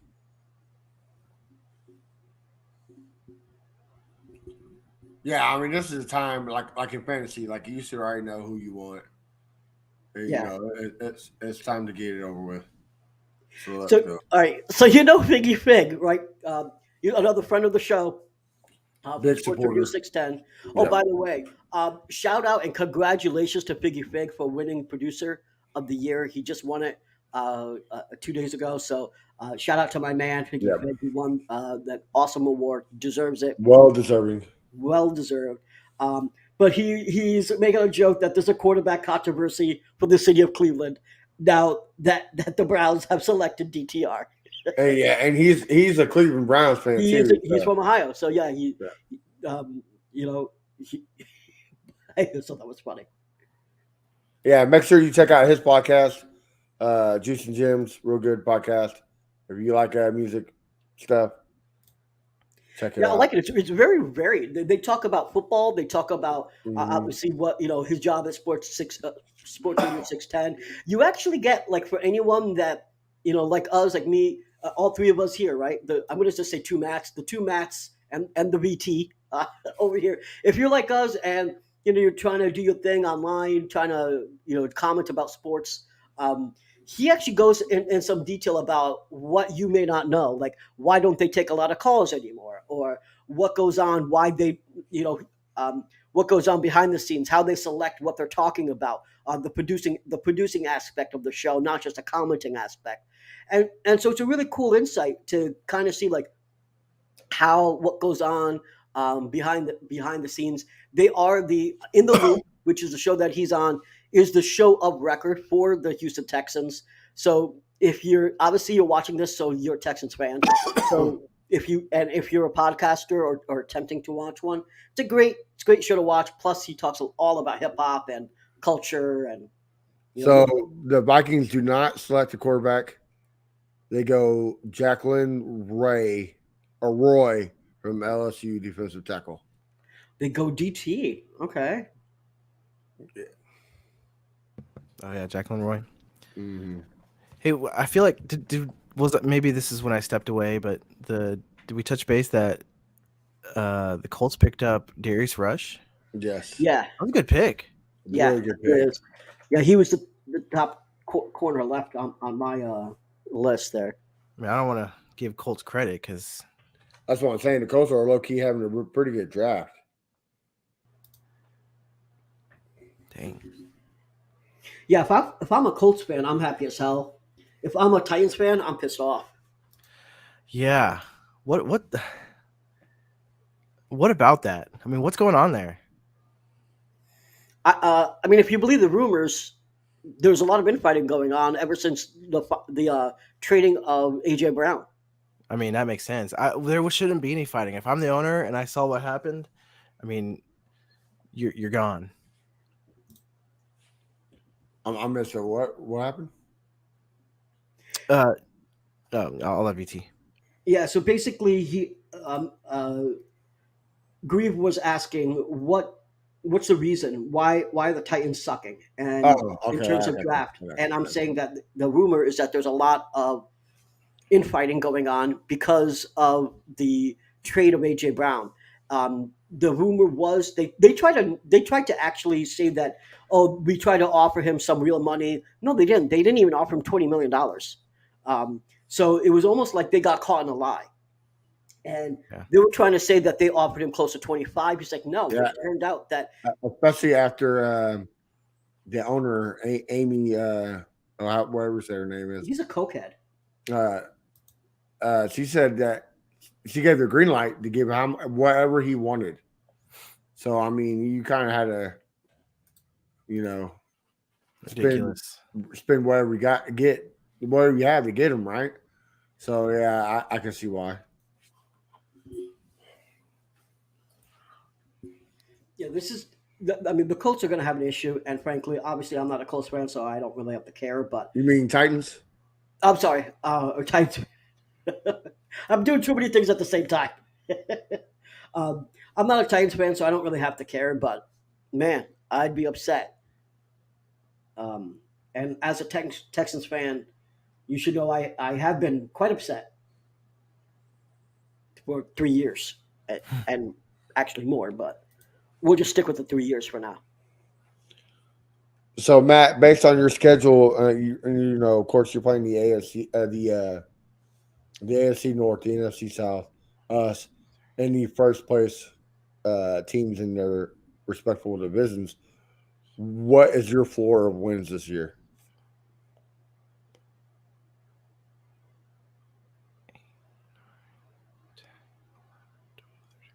What's my what? What's your floor of wins this year? Where does that rank? Floor. Oh, that's good. I'd say 10. Okay. All right. We're 10 to 14. I'd say we're somewhere between 10 to 14 wins this year. Yeah, I can see that, honestly. Yeah. Yeah, I got us. I got us sweeping the NFC South. I don't think not a lot of them are having good drafts. I mean, maybe the Panthers are. Yeah, Oh, the well, Panthers no, are. the Falcons are having a good one. I'll give it to the Falcons. The Falcons are having. They a got good one. Bijan. Yeah. But still, there's man. A lot of those teams have a lot of holes, Oh, yeah. especially at quarterback play. Yeah. The The Bucks could sneak one in on all of us. It could, they The could, Bucks. but I don't see it. The but- Bucks are, in my opinion, the Bucks are picking second overall this year. You think so? Coming up, yeah. I mean, they really don't have any powerhouse weapons outside of like Mike Evans. Right. So their line was hurt last year. We got to see if their O line can come back strong. The center Ryan Jessen, he had a season-ending injury, I think, in training camp. So he should have time to recover, but I don't know if if his play is gonna suffer because of that. So yeah.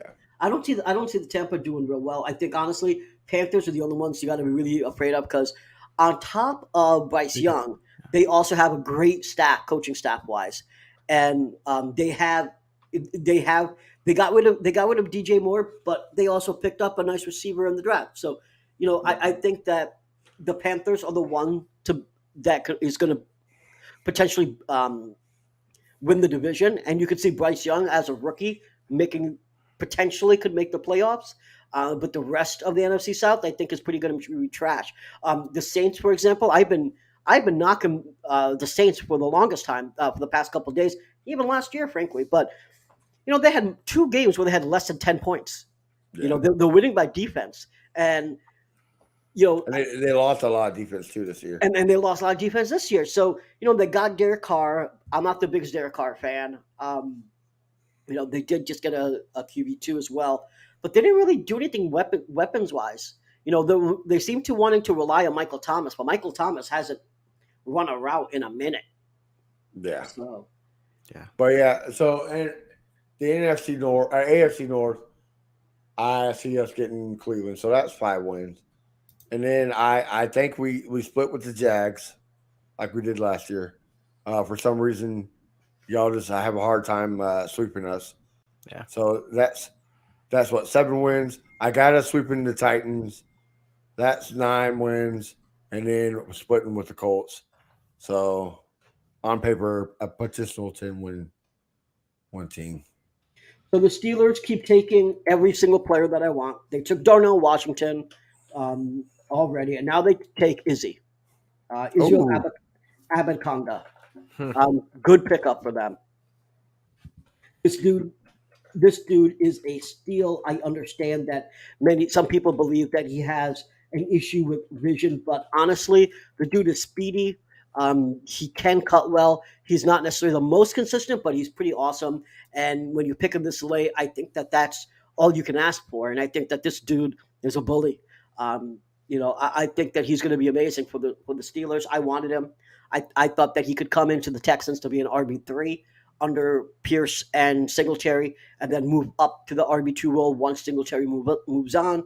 And I think that the Steelers are going to try to potentially do that with him. But he's going to a good organization, so I think he'll be successful. And too bad that we didn't get him.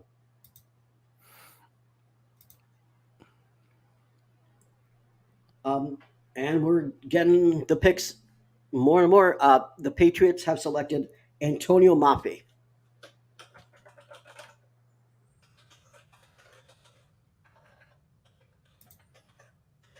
And this dude was not on my list, but Texans fans have put this on some of their list. He just wasn't mine. So he wasn't like we had a special with Bill Carroll on the late round sleepers. So we were able to talk about some of the late round sleepers. He wasn't even on Bill Carroll's list, but depth piece. Again, you're not giving Mac Jones any real weapons. You are giving him depth for the line. I don't know what the Patriots are doing. They went defense heavy, and then they went line. And did they get Mac Jones a single weapon? I don't remember. I don't think they got him a single weapon. Do they just hate Mac Jones? They do, actually. I mean, they are trying to trade him, so They did chop him around. I mean, like it's this is what you do when you intentionally want a guy to suffer. You're like, fuck you, you can't throw to anybody. yeah, no, absolutely no weapons. They got Christian Gonzalez, Karrion White, Marte Mapu, Jake Andrews, Chad Ryland, City Sal, and Antonio Mafi. Oh my gosh. So, Holy cow. They could get Andre Johnson to come out of retirement and he'd be their leading wide receiver next year. They could get me to play for the Patriots and I'll be the number one receiver at this point. Wow. I don't know what they're doing. Man, I just looked at the Titans draft. They have the opposite of what us and y'all have. They have like no picks. none. They're gonna have a rough year, man. Man, And I'm here for it. I'm here for all of it. I gotta say, like, so I said this earlier in the broadcast, and I know that we were getting people switching out in and out, and so for those that haven't heard, I've been giving shit to John Hickman. He's the co-host of Locked On Texans. He's actually a Patriots fan for those that didn't know it. So I've been trolling him all weekend, basically telling him that it's time that he joins a real football team, the Houston Texans, and that the Patriots are basically done. He has been pissed the hell off. Like I've seen his tweets, and at first he was just replying with gifs, and he just stopped replying. So I think I trolled him out. Good guy. If you're a Texans fan and you haven't subscribed to Locked On Texans, you're doing something wrong with your life. So correct that mistake and subscribe to his channel. So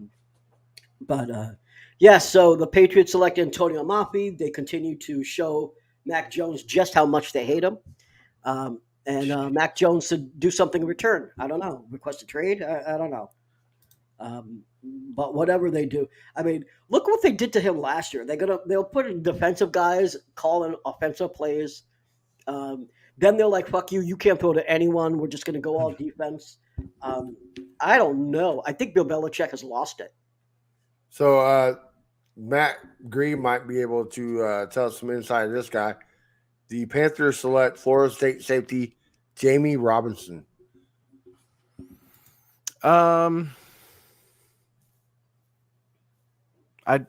honestly don't know much about him. Most of our impact players returned next year. We had a couple guys that were actually graded to go first round overall, not first overall, but in the first round, and they opted to stay for next year to run it back and hopefully go deep.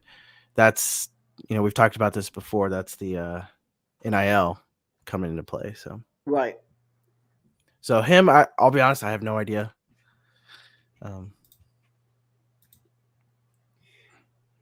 Yeah, I mean, just to go back to the Patriots, I think it's more than obvious that they don't. I don't think they think that Mac Jones is their future. I think that Bill Belichick really wants to either see, like, can he come out of here without any weapons, and if so, they'll keep him. If not, I think he just wants to make him look bad at this point, so he can tell the fans, "Hey, I tried. Give him a couple of years. It's time to move on."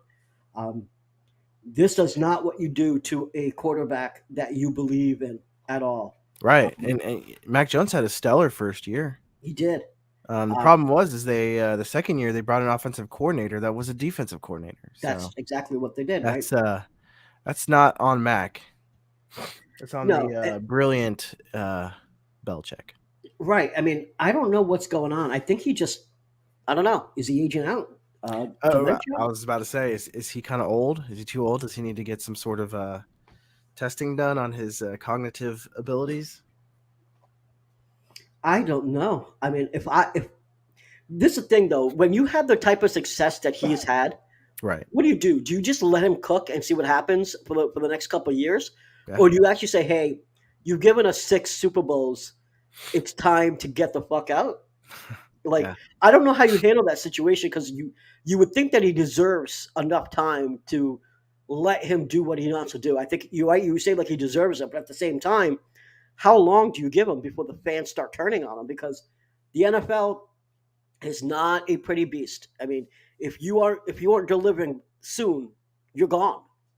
You know, you do not have 4 years to suck. Yeah. What have you done for me lately? Yeah, it's definitely.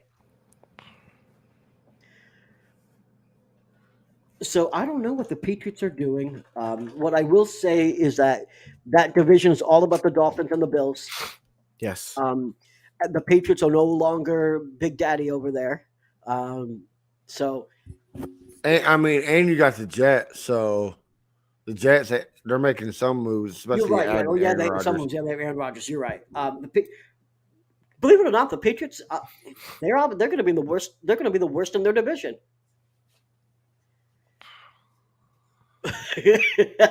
What up, Crenshaw? Browse drafted Watson's replacement. Love it. Love it. Oh, he stays until he's ready to leave. I guess that's the response about Bill Belichick. Yeah. Yeah. Yeah. I mean, I agree. It's like it is what have you done for me lately, but he's a unique situation. As many Super Bowls as that guy's been a part of. I mean, if you got to suffer for 10 years, I mean, what's a Super Bowl worth, right?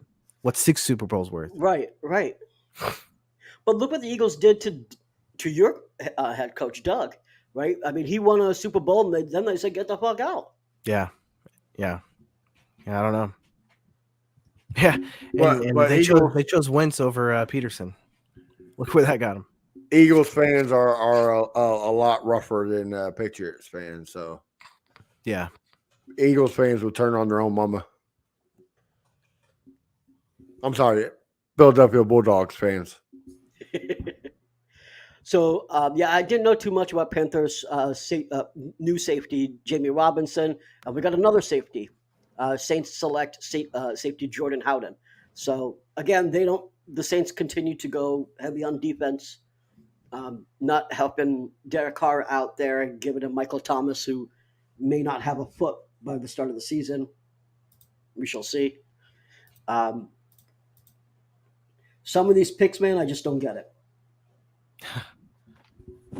27 more picks until the Texans are on the clock. Please do not select a linebacker. Anybody. good luck. Right. So here's my kind of surprise, man. Of course, we talked about Luke Weipler from Ohio State not being selected yet, but kind of surprising Andrew Voorhees has fallen this far, right?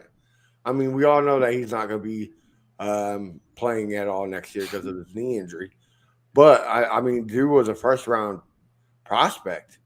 Just to fall all the way, hopefully he gets drafted. Oh, I think he'll get drafted, but I mean, I see no reason why people have to jump for him, though, right? Like, you could take him you could take him in the 7th. That's not a guy, since he's not going to be an immediate impact player. You don't know how that's going to affect the injury is going to affect him long term. You don't got to take him early, right? So, How is the Henry from Alabama, the linebacker? How's he still there? We don't know, but shh, be quiet, man. Don't let people know that. Is there something on his medical report that hasn't been released to the public or something? That's got to be the reason. I mean, it's either character or medicals whenever this shit happens, and I don't know which one it is. I mean, that dude should have gone forever ago, like yesterday. Him and Noah Sewell is the two guys I want. I mean, even if there's some sort of medical issue with him or even off the field, I mean, this late in the draft, the guy should have already been gone. Potentially, yeah. I mean, There are definitely things that we don't know. Yeah, for sure. When it comes to medicals, particularly, we didn't find out last year about Icky's medicals and Evan Neal's medicals until draft day. Yeah. Jermaine Johnson, I thought that was going to go early, dropped into the late. Later, I thought he was a first round pick. I thought he was a top 15 for sure. Oh, Titans, not a bad pickup. Who they pick? They got Weil from Cincinnati, the tight end.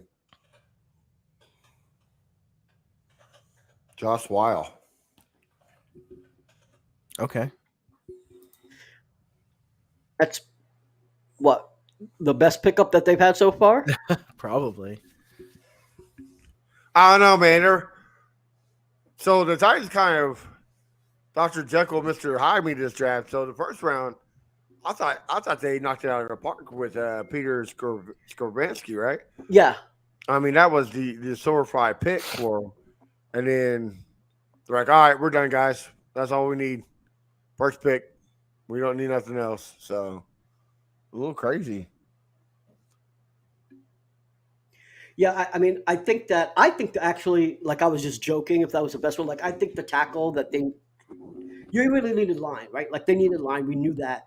I was surprised by the reaction of Titans fans that were just that pissed off. What do they think that Dillard was the dude? Like, Right. I didn't think Dillard was the dude. I think that Dillard was just, depth. Really, frankly. Well, he plays right tackle too. True, but I mean, That's what I'm saying. You need a left tackle to protect anybody. True, but I think they believed, at least. Tell me if I'm wrong. That Titans fans believed that he was going to move to left. Was it not so?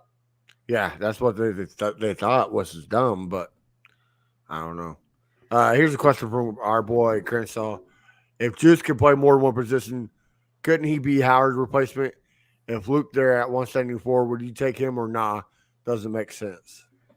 Well, I didn't expect Luke to drop past the second round. I got to imagine there's a character or medical issue at this point. So would I take him with the information I have? Absolutely. But obviously, I don't have all the information right now.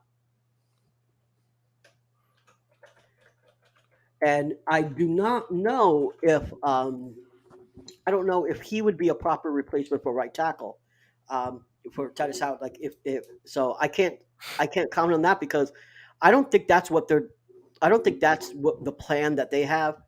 If they're gonna if I'm Nick, I'm not replacing Titus Howard with a swing tackle. I'm not replacing him with someone that plays guard, center, or tackle. I'm replacing with someone that plays right tackle. Yeah, well, we can see both. Noah Sewell went to the Bears, and we probably see a role on linebackers right now. Yeah, probably. So we are at pick 148. 148. Yeah.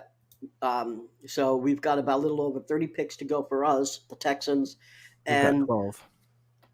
I'm sorry. We're 12 picks away for the Jags. All right, so the Jags are 12 picks away. The Texans are 30 picks away. So we got some more AFC South stuff coming soon. I hope we pick the cornerback out of Minnesota, Terrell Smith.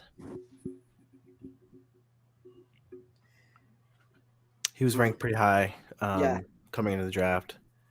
So it'd be nice to get a solid cornerback up on the other side of the field, Oh wow, Packers go quarterback, Sean Clifford. Who? Well, that's what I'm saying. Clifford, the big red dog. I mean, this is where you get your depth, but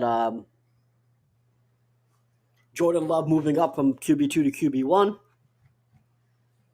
Got to get some. Penn State quarterback Sean Clifford. Okay. Interesting. So Penn State, I didn't realize Penn State lost a lot of talent this year to the draft. A lot. They did. A lot, yeah. A lot.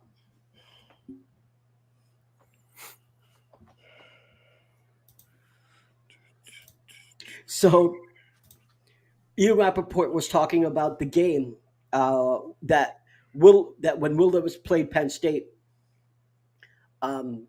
it was Clifford who actually beat Will Levis. So Clifford goes at 149. And just talking about that game, which is just an interesting fact, that Sean Clifford goes at 149. And by the way, like I thought that Levis was going to go to the Titans. I just thought that they were going to pick him at 11. Yeah. Like that's where I had them mocked. Apparently, they picked at 11, and they were trying to move up into the first round to get him, but they couldn't complete it. Right. And so then they picked him. They traded up a little bit in the second round to go get him. Funny you mentioned Will Levis. Sean Clifford is the reason why Will Levis transferred to Kentucky. That's what I was just reading by Okay. Ian Rappaport. He was just saying that. So how many years was Will Levis at Kentucky? He was there for 2 years. And he started both years? Yeah, he started for 2 years. Yeah, he went to Penn State for a year, I believe, right? And then transferred and then went to Kentucky. 2 years Kentucky, okay. Now kind of going back to what the Jaguars' last pick, the Yasir Abdullah, kind of looking at what he's done and what he's bringing to the team a little bit more. I'm actually pretty happy with that pick. He's gonna essentially take over Kayvon Chaison's role, who has done really nothing since the Jaguars picked him. I think we picked him in the first round, out of was it LSU? I think we had a lot of high hopes for Chaison when he came in, and he hasn't. I mean, he hardly ever sees the field, so he'll slot into there and hopefully do what we had envisioned Chaison would have done. So the Bills have selected another depth receiver for Josh Allen, Justin Shorter. And we're anxiously waiting for our picks at this point. I just wanted to read this. Again, shout out to John Hickman, but I got to read this. John is saying, if I'm Bill O'Brien, I'm questioning why I even signed here in the first place. An already limited offense in modern football and a dinosaur doesn't help me out with what I need. You think he's a little bad?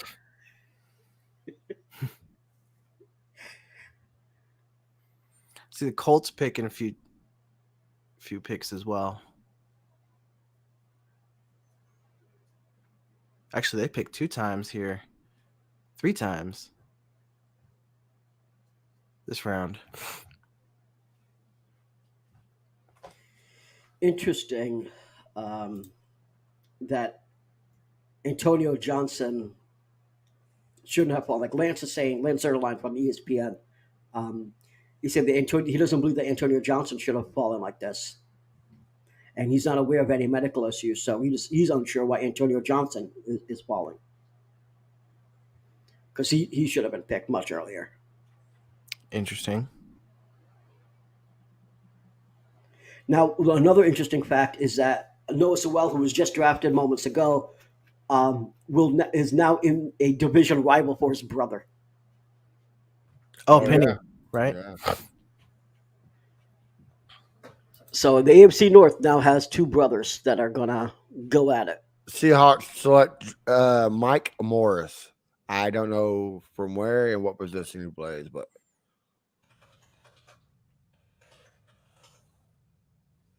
let's see. I don't know him at all. Neither do I.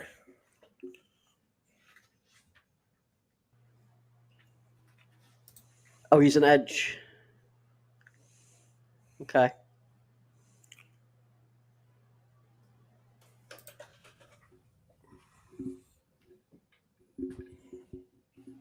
So this is the point of the draft where you really just don't know guys anymore, because you can't learn 200. You can't learn 250 dudes.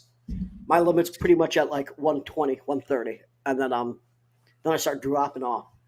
I'm like 5. 5. Yeah. So we have a AFC South chat for the group. Josh Allen, the best Josh Allen in Jacksonville right now. He says, "I'm going to jump off a bridge if my team picks another freaking linebacker." Exactly. That's what I'm saying. Like, I don't think you guys realize how many linebackers we've picked up in the past since Trent Baalke's been at the helm. Y'all think he's got a fixation for running backs? I think his real fetish are linebackers.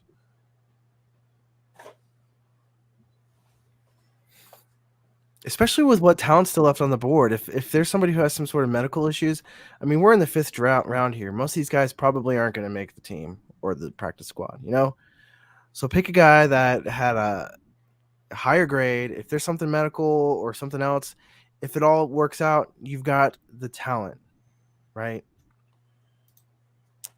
I mean, unless everyone's trying to find the next Tom Brady. Well, so for us, I'll say we're still looking for a linebacker. So there's Owen Papoi, who's still there. He ran he ran a 4.39 40. He's 225 pounds. He's from the SEC. There's Henry Tutu.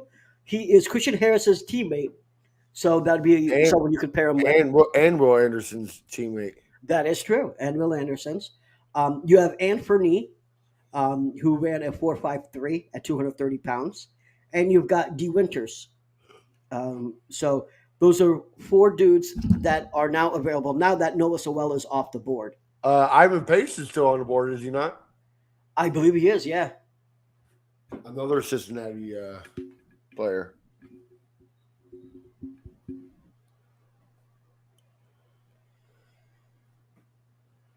Well, there are some dudes that are late to the party, I'll say.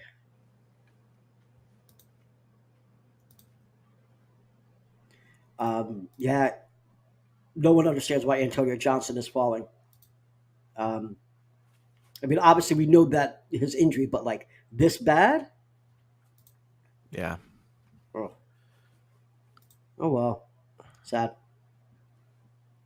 I will say so far we saw some incredible people drop. Not even Will Levis, Jalen Carter dropped out of the top 5. Will Levis obviously dropped out of the first round.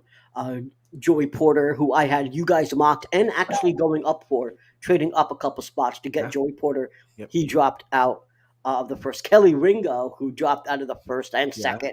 That was another drop. So we had some dudes. Darnell Washington got out of the first. JMS dropped significantly. Tipman didn't drop as much as necessarily I thought, but I still thought he would have gone higher than that.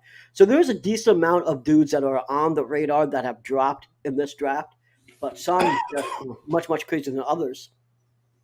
It'll be interesting to see how many of these dudes actually go undrafted, because that is actually something where we have actually shined in the past. Last year we picked up our fullback who was Troy Hairston, who we picked up as a UDFA, and he's kicking ass. And we're bringing him back. Here's a thought. Some of these guys that have fallen like significantly far, like Johnson or that guy, and Terrell Smith. Like, here's a thought. You're in the 5th round already. There's a possibility that their camps are saying, don't even draft us. We're going to go ahead and just pick the team we want to play for. In the 7th, they do that, but they don't do that before, typically. This is not a typical draft. I mean, honestly, I have never heard of anyone doing that outside of the 7th round. I mean, perhaps when they do that, but we're not that late, right? I mean, we're still, almost 100 picks left to go. Yeah. Well, I mean, Henry too was. I mean, a lot of people had him ranked, low second, high third. Yeah. But I think Antonio Johnson, same thing. You would think that he's going to get picked relatively soon, and that he doesn't want to go undrafted. I wouldn't think he wants to go undrafted. I mean, yeah, if you're in the 7th round, that makes sense. You're not getting any guaranteed pay or anything like that. Obviously, you're not, and you don't get to select where you go. So that makes a lot of sense. But I think if it's anything, between the first 6 rounds, I think you just take it. But I wouldn't be saying, hey, don't draft us if you're in the 5th or early 6th. What's the benefit, though? What's the advantage? Yeah, like if they're calling at 5th round and you're like, you know what? I've dropped this far. Nobody wanted me right now. I'm just gonna go ahead and pass, and I'm gonna pick my team. Because the 5th round, even though we think of all day, like a lot of people think of day 3 picks as unimportant, the 4th and 5th rounds aren't necessarily just shit rounds. There's a lot, like George Kittle was taken in the 5th round, right? Like Tufunga was taken in the 5th round. Both of them, both of them on the 49ers and kicking ass. So the 5th round isn't necessarily a shit round. It's 6th and 7th. 6th and 7th really are the rounds where you're like, okay, it's throw enough shit on the wall and see what sticks. So I don't value 5th round picks as basically just all trash. Honestly, I think that there's still just amount of value at a 5th round picks, especially from a team's perspective. I'm talking about from a player's perspective. Right. From a player perspective, it's also ego, right? That I've been drafted by the NFL. I don't have to go and try to shop myself to all these teams and see if I can get a job. Yeah. You're drafted. You got a job at least for a bit, unless you're cut. Yeah. So, there is an ego and there's a prestige that you've got drafted, and I think it goes up until the 5th round. Now, 6th and 7th, depending on your position, then I think it's different. But I think that players value the 1st to 5th rounds. Do we have anybody left on the board? Because we're already in the second half of the fifth round, so it's not like we're sitting here in the third. We're nearing the latter half of the 5th round. Are there any players left on the board? If we hit the bell ends for the 5th round and we roll into the 6th, are there any players left on the board that could potentially fall into that camp of, what, don't draft me? I think this dude right here that I'm about to talk about, Michigan 00. He could have been pissed off because he was probably supposed to go in the 4th. He just got drafted by the Seahawks. So the Seahawks are giving Gino a little bit of help over there. This is not, in my opinion, just depth. Like, I think this guy's a starter. Okay. So I can't pronounce his name. I call him 00. You'll see it on the screen for those that are curious of who it is. I'm not even going to try. But this is a center that was on my list.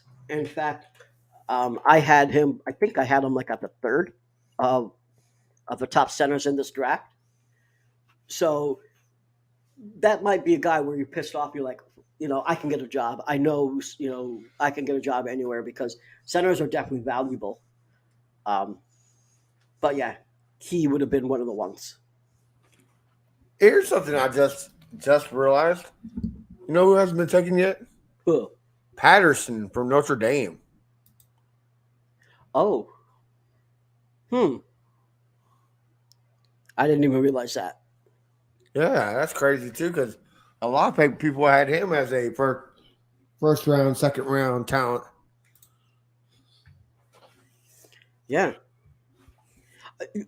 There's got to be medicals a lot, like, which we found out, like we're saying, Icky, Ikanu, Jermaine Johnson, with a bunch of these guys. And, we just don't hear anything. But I have to say that, yeah, that is quite interesting to acknowledge that some of these dudes may not get drafted, right? And then that's when you can pick them up. That's where any team can pick them up and find a diamond in the rough. I'm trying to see here if there's any more news on the picks right now. So far, it looks like they're taking their sweet time reporting it. The Colts are coming up. They're 3 picks away. Where do we think they might go? The Colts, if I'm them, honestly, I would go receiver. Receiver? So A.T. Perry's still available. Yeah, I mean, that's definitely – I mean, I would do that for Richardson. Like, to me, that makes perfect sense. What about a nice tight end like Will Mallory? He's out of Miami. He's still available as well. I'd still go receiver if I was them. So Antoine Green is another one that's still available. Yeah. I think A.T. Perry would be a good pick for not the Colts because I don't want them to pick him. You're right. They do need to keep surrounding. They need weapons for AR. For him to be successful, they need to surround him with good players, not just wide receivers, but his line as well. Yeah, you definitely need. I think you should do that. I think that one of the things also that they're going to have an issue with is that they need to also have other running backs too. They besides Derrick Henry, right? Because you have. I think they're going to.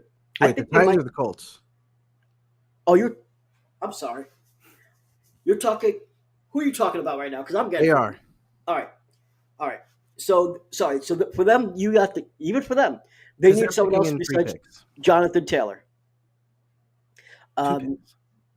because I think they're going to go heavy RPO, Yeah.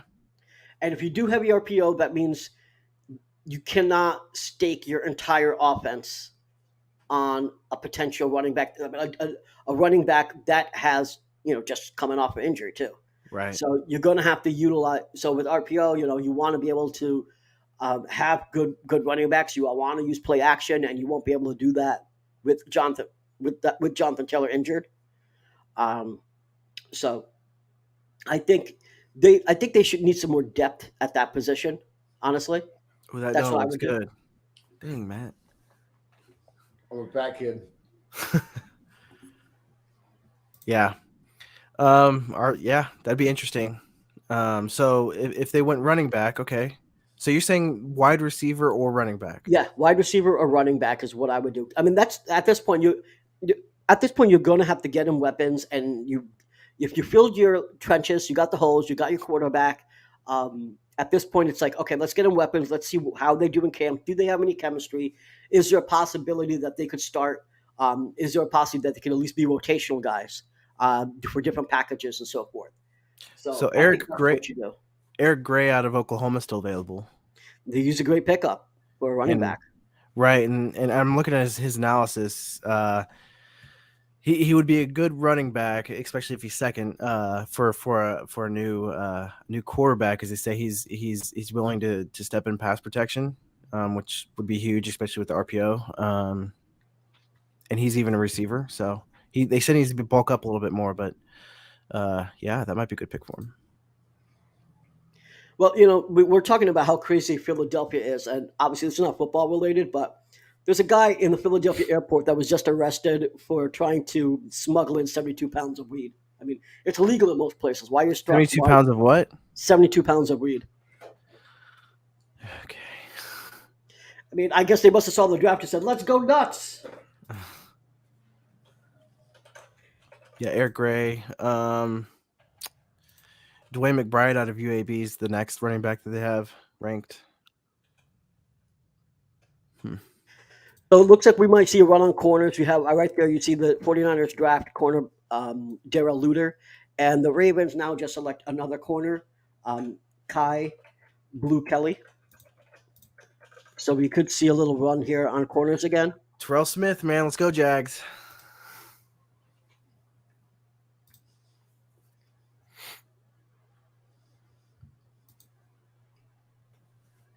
The Eagles are the first team in the common draft era, which is since 1967, to select 5 defensive players from the same school over a 2-year period.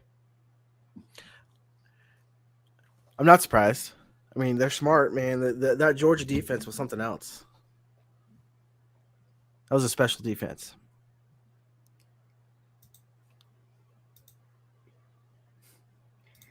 All right, so here is what the Times are saying, and I think we've talked about this earlier, but Ryan Tannehill will be the starting quarterback on Monday. Malik Willis will be the backup. Will Levis will be the third backup. And what I've told them is whatever happens after that will be up to the players. That's from the coach? That's from Mike Vrabel, yes. Dude, I hate the Titans so much, but that coach, man, mad respect. Yeah. And when he says that, he means it. He doesn't care how much Tannehill's getting paid. If Will Levis comes in and outshines Tannehill, coach is going to put him in. Which is, I mean, I don't see that happening. I think that Levis gets a shot because I think Tannehill gets hurt. That's what I think. I think that Tannehill starts through the 4th, 5th, 6th week, right around there. Levis is getting better, 5-6 weeks of help with a QB coach in the NFL. I assume he's going to get better. Tannehill goes down, Levis comes in, and you see what he's made of. Yeah. And that's how I think it's going to go down. I don't think necessarily he's going to beat Tannehill in camp. One of my biggest knock, and I like Levis. Like I'm not a Levis hater, but one of the knocks that I have about Levis is that he doesn't have the discipline that you need. A quarterback has to know what you can do to live for another day. And the thing that he does is that he runs back a lot because he's an athlete. He's a freak athlete. And so he'll run back and he'll take the sack. And, if you're running back, that means you can run to the left or right, get out and throw the ball away. Right. But he almost never throws the ball away. He just takes a sack because he thinks he can beat the linebacker. He can beat the D tackle or the edge.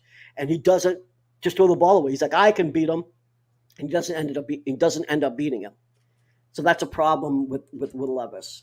And he needs a coach that can give him some discipline. I had seen a quarterback get interviewed, and he was talking about that.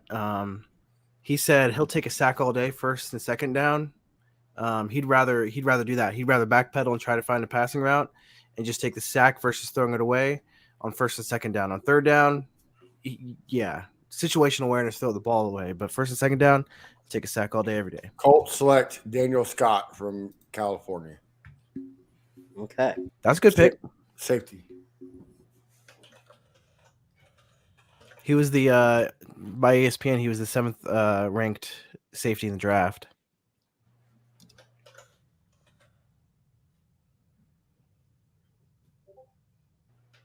He does well against tight ends and bigger slot receivers. Okay. What school is he from? California. California. Okay. That's another school I feel like's been losing a lot of players too this draft. Mm. But there's, I guess, his best contribution will most likely come on the special teams. Majority of his contribution.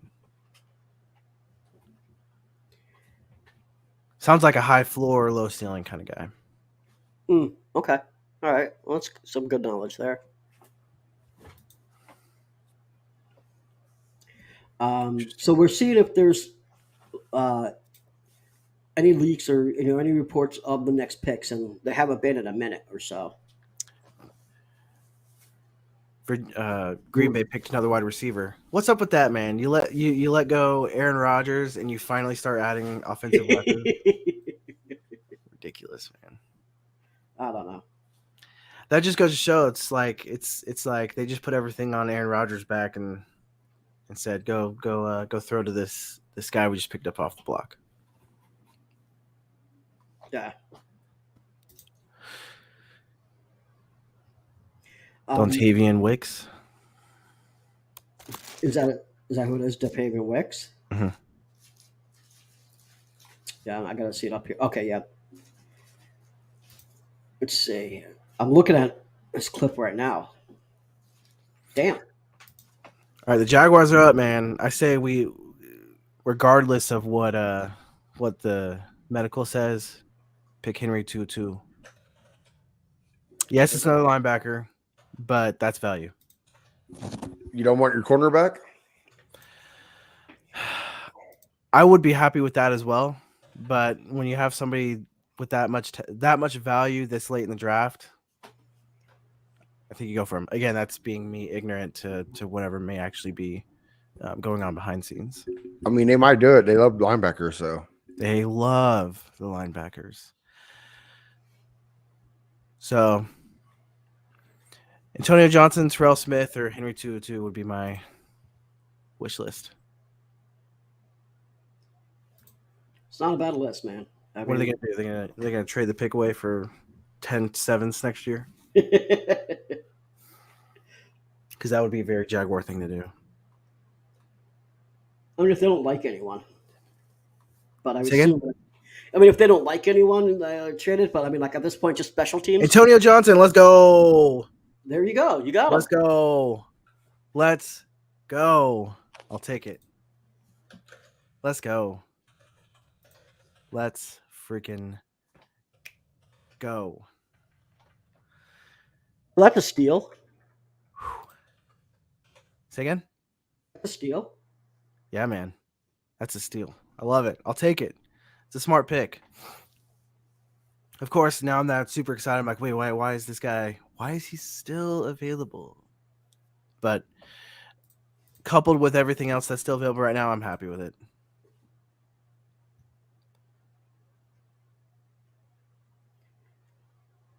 So I have on my phone, as most people do, that have notifications for some of these credentials dudes, right? Um, and and I hate it when they go off football and start posting pics of their food, Picks of what? of their food, Oh, especially when I'm up here and I'm hungry as hell because I'm in my office and not my kitchen or anything. So I'm starving right now. or like when a guy that you're on a podcast with goes away and comes back with a donut that looks delicious. Oh, I'm a back kid. I'm definitely going to eat as soon as right a little after we pick.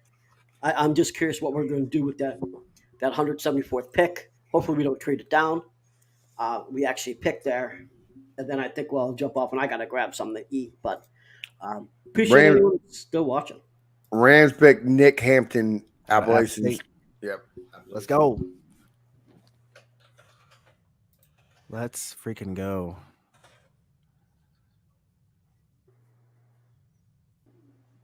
Hey, I mean, he was part of a team that beat Texas A&M last year.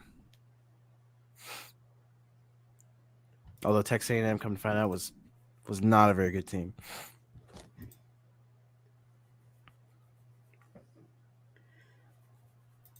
Yeah. So Colts are back up on the board. They went with their last pick a few picks ago. They went with the safety Daniel Scott out of California. Where do they go next? I mean, I guess they obviously aren't. The priority is not just giving any and all help to AR. So they're obviously just going BPA, and obviously that's not a bad strategy. But Right. usually when you get a rookie quarterback, you try to give them what you can in the later rounds. What's your draft analysis on Antonio Johnson, VT? I think that he should have not dropped this far down at all, and honestly, I think it's all have to do with it's got to be just injury. Like I haven't heard anything on the character front, so the only Okay. thing I can say is that it's got to be injury related. Okay. I'm waiting for something to come down because Lance was talking about him, and he said he was going to try to investigate what was actually going on, why he dropped this much. I don't So know. barring, taking out the injury part, what is he going to bring to our team? Because I haven't done enough research on him. I know he's a good player, but I don't know what he's bringing exactly. Yeah, so I mean, honestly, I only know very little because he was not on my. Oh, on- Colts go tight end. Sorry. Oh, Will who'd they get? Mallory. Will Mallory out of Miami. tight end. I think Matt was talking about that, right? Or was it you? It was one of. I was one just of- saying he was one of the options that was still available. Who's their tight end right now? Starting tight end in Indy. I think it's the dude that actually What? got injured. Delaney Woods. Who? Woods from the pick they picked up last year. Delaney Woods. Oh, Jelani Woods. Yes. Yeah. That big motherfucker. He actually had a pretty good year last year for being a rookie and having Matt Ryan thrown to him. He did. Interesting. Matt Ryan. Matty Ice. All right, interesting. So he ran the fastest 40-yard dash of all tight ends at the combine, 4.54.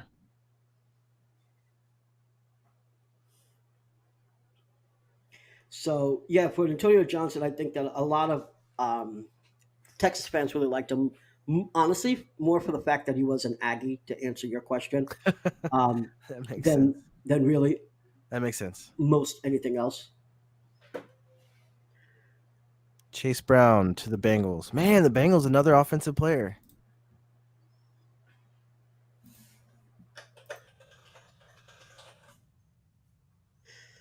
Well, I think that's smart. I mean, if you're the Bengals, you know what division you're in. Yeah. And you know that you have to try to beat Patrick Mahomes. So it makes sense.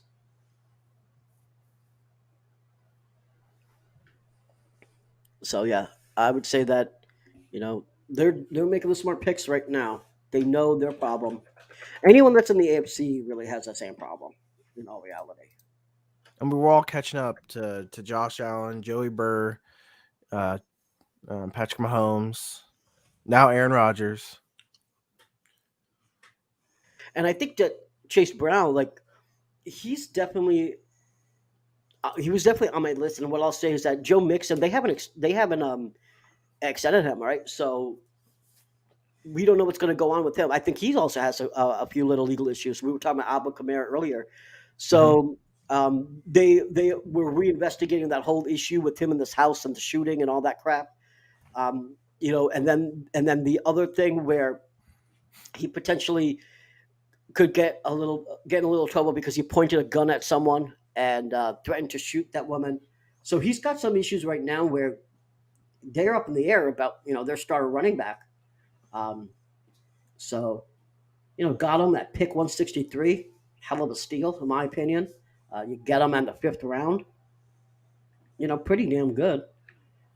Got 10 more picks for the Texans. All right, 10 picks. Who you guys looking for? Wish list. So, I mean, Linebacker. yeah, it's to me it's linebacker or receiver, but it's BPA though in reality. But what I would like to see is a linebacker or a receiver. It's one of the two. I mean, A.T. Perry's still there. A.T. Perry, his biggest issue is that he has trouble holding onto the ball, or actually, he's got a lot of drop passes. That's really the issue. That's just knock. But he's got the size, he's got the measurables. He's not necessarily the fastest either, but he could actually be an X eventually, at least a Y. He doesn't, so he's not just a slot guy or anything like that too. So, and not to knock slot guys, but we already got Tank Dell and you got Mechie. So I think that he could do a lot with the team. The issue there is, CJ Stroud is used to. Ooh, Jaron Hall's finally off the board to the Vikings.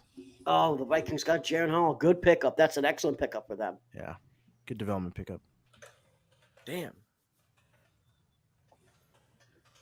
Sorry, I didn't mean to interrupt you. That was No. I mean, look, listen, this breaking news. We're all going to keep doing it.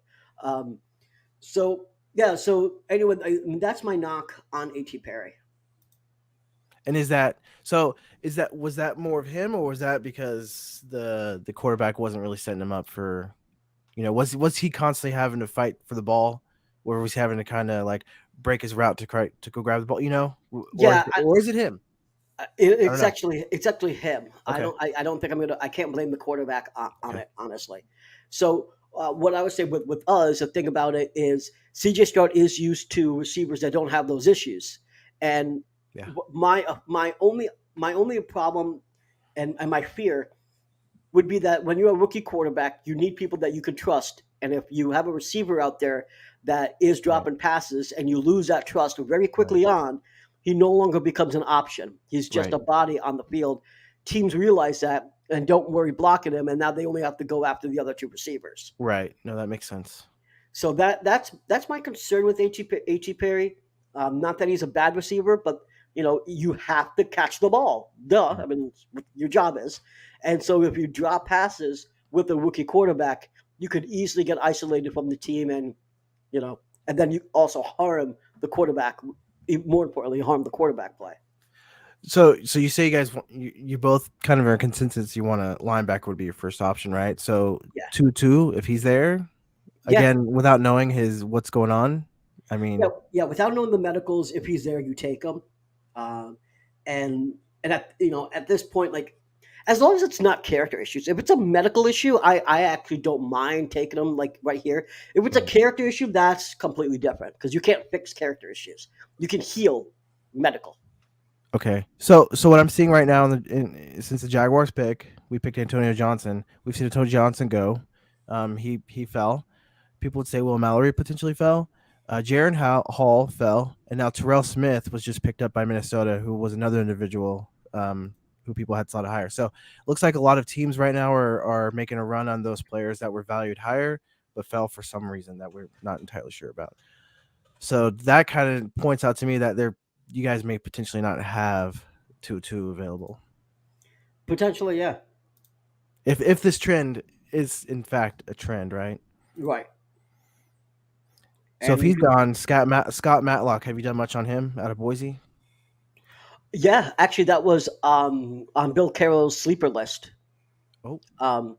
So he actually is a good DT, if I remember correctly. And on that list, I think he was number 15, I think, on that list. But yeah, he was a beast. They actually used him in a couple. They even used him on an offensive play once. So he's a versatile guy. He's played on the outside. He's played on the inside. So he could play in a different places. He's not going to be a three tech though, or anything like that. So he's a rotational guy. He's not going to be a full-time starter. However, you do need rotational guys to keep them fresh. So, Right. yeah, I would be happy with that pick. Bears got your guy, Matt Terrell Smith, Yeah. Minnesota Yeah, cornerback. Yeah, that's what I was saying. That's what I was just telling VT. All these guys that have been have been valued much higher coming into the draft, that fell are now starting to go off the board. Jaron Hall, Terrell Smith, Will Mallory, Antonio Johnson. And so if that trend continues, I was just telling VT, does that mean Henry 202 goes then? Because he was ranked higher than all those individuals. Hopefully he goes to 174. That would be to the Houston Texans. So here's some interesting information. The Colts have the most athletic draft class if you're going by RAS with relative athletic scores. Anthony Richardson is a 10 out of 10. Julius Brents, who's a corner, 9.99. Josh Downs, wide receiver, 8.99. Blake Freeland, 9.83. Double A is 9.72. Darius Rush is a 9.8. Daniel Scott is a 9.94. Will Mallory is a 9.05. Most athletic draft class ever the Colts just had. So they're picking dudes that are athletic freaks. And they did that. It started with AR, and they're continuing to do that with Mallory. Is this the Raiders 2.0? Perhaps. Getting fast. Yeah. If you ain't fast, you ain't going to be a Raider. Got to go 150 miles an hour when you're drunk. Oh. Whew. Whew. On and off. A little dark BK. humor for draft day? All right. So KC's up. Never mind. They just picked up BJ Thompson out of Stephen F. Austin. Oh, that was another Linebacker. Outside linebacker. that was another guy off of Bill Carroll's list. So the Rams now are up. So it goes Rams, Cards, Cowboy. Okay, so there's a lot of teams before y'all. 7. The Rams picked twice. Huh. Oh no, we just traded Oh, Are you kidding me? Matt. 167. Oh, we traded up. Okay. Oh. All right, what's y'all's guess? Henry 222. Yeah, that's my guess.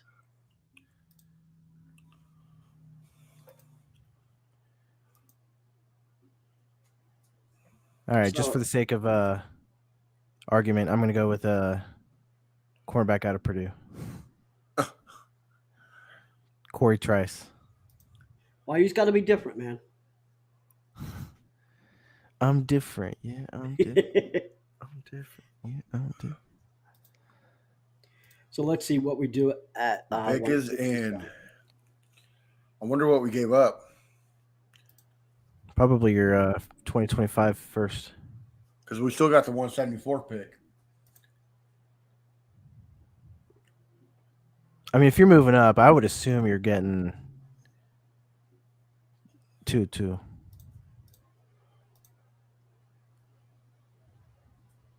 I mean, if it's not for 2-2, I mean, it's got to be receiver, honestly, if they're moving up or something.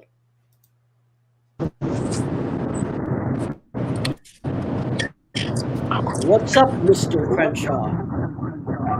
What up? All these picks have been rolling in, and the Texans come up, and they're like, you know, we're going to use every second.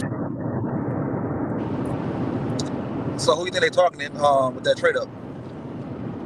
We're hoping Henry. Henry. Yeah, Henry Henry. 222. We got him. Oh, the linebacker. Texans got Henry to 2-2-2-2. They got him. The linebacker. Yep. Got him. So VT, he's a Mike. Uh, he can be. He's not necessarily one right now, but he can be. Um, so I actually don't think that they drafted him to be a Mike, frankly, but I do think that he's a very good rotational linebacker, and frankly, at this point in the draft, that's what you need. We honestly, in my opinion, the last Mike was available was right around 80 something, wherever Overshawn got taken. He went to the Cowboys. I don't think necessarily you're going to find a true Mike here, but he is a rotational linebacker and he could play up to Mike if he gets to that level. Well, he played a lot of Mike in college, so I mean. But I'm saying like it is different. Well, I know that. I'm just saying he does have the experience. Sure. But he played with Will Harris. He played with Will Anderson. So perfect. Yeah, I mean, I will say that when I was reading his scouting reports, some of the scouts did not believe that he was going to be a true Mike in the NFL. That he would be a rotational Mike. Now, I hope they're wrong. Obviously, we selected him. He's a Texan, but at that point, I'm really just regurgitating what other scouts have said on Henry, and that was their knock on him. Now, I don't know if that's potentially one of the reasons why he dropped. I don't know if it was medicals. I don't know if it was character. But that was something that the scouts did notice, and they said that would be a caution that he may not have been a true Mike. But nonetheless, I think that is a good pickup, and he's a potential Mike. Is Sean Tucker gone yet? And A.T. Perry? Nope. They are both there. Whippler's still on the board. Whippler, whatever you say his name. And so we have, at this point, we have 191, 201, and 259. We did trade the 174? Because last I checked, we didn't trade it. We still had it. We just moved up, right? Unless I read that wrong. Like, wasn't that the pick that we used? I don't know. That's why I was asking. Oh, last I checked, it wasn't. Yeah, we did. Okay. So last I checked, we still had the 174. So you guys see this yet? Yeah. The new logo for the Eagles. Yeah, I saw that. Well, we're becoming the Houston Roll Tide. Yeah. I mean, listen, Philadelphia can go Georgia, and we'll go Alabama. But yeah, so a lot of us did want Henry, so we're pretty happy about this. Hey, it's the wide receiver from Alabama. Is he in this draft or he come out next year? I think it's Brooks or something like that. He is next year. I think, yeah, he's next year. Oh, okay. If I remember correctly. I don't think he's in this draft at all. It's 3 linebackers in a row: Thompson, Tutu, and then Papoe out of Auburn. Yeah, so I just confirmed this, Briggs, that it is picks. What we have left is 191 and 201. That's the picks that we have left. So you already know that the joke's coming in. Don't mess with my Tutu. Two. Yeah.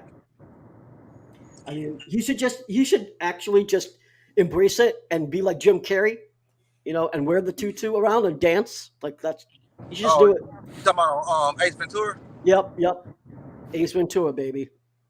Shit, caca. And I think people are happy about it. Look at that profile pic. That's my quarterback. Damn, so 12 quarterbacks taken in the first 5 rounds. That's crazy. So the quarterback's back, the running back's back. Mm-hmm. So this is interesting. So the Colts got Will Mallory. His grandfather, Bill Mallory, was a longtime coach at IU, and he led the Hoosiers to the most recent bowl win. So he's got that in his blood. And now for us, Henry Tutu rejoins former Bama teammates Christian Harris, Will Anderson, and John Mechie. So we got a lot of connections going there. And we will no longer have Mr. Irrelevant, right? That trade took it out, which is a good thing. Like, we didn't need it there. Spoiled. Look at your spoiled ass, Crenshaw. I seen that. Getting spoiled. So I gotta say, I ain't had no available hands. so remember I said that if we got a linebacker, a two Mike and a receiver, that I'd give it A++. We are very, very close to doing that. Now we got Tank Dell, so I think that's there. I think at this point it's an A++. We need a couple more players, but we're about there. I mean, Yeah, and then we're not gonna hit them all on this one draft as well. right, So, right. So I feel you, VT. I think it's A plus. I don't know about plus, but A plus. I'm doing plus, and honestly, the reason I'm doing a plus is really what we did in the first round. We got two of the best players in this draft. How many times does any team get two of the top 5 prospects in any draft? And we got that done. We got that done, and we got a speedy receiver. No one misquote me here, but we're seeing speed, not necessarily on the 40, but we're seeing speed and cuts. Again, I'm going to hear this misquote. I'm sure I'm going to see tweets. VT said Tank Dell is Tyreek Hill. I'm not saying Tank Dell is Tyreek Hill, but we could get a version of Tyreek Hill with Tank Dell, a steal. Like, that's his, obviously, like, I'm tweeting it now.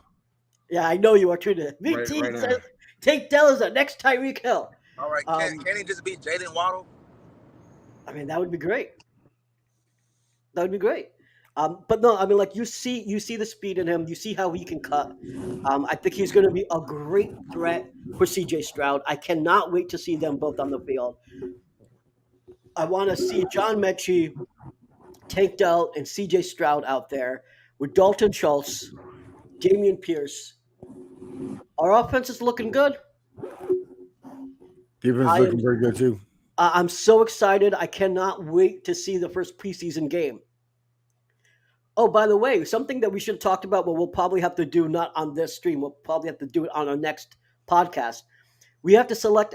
I don't know how many entries we had, but we have to go through and select whoever did the mock draft and see how accurate those were. Right, we have that contest to give up the preseason ticket. So, for those that are watching, stay tuned. So, on the next podcast, I think we'll take a look and see how many entries we had, and come up with the winner. And someone's winning tickets to the first preseason game.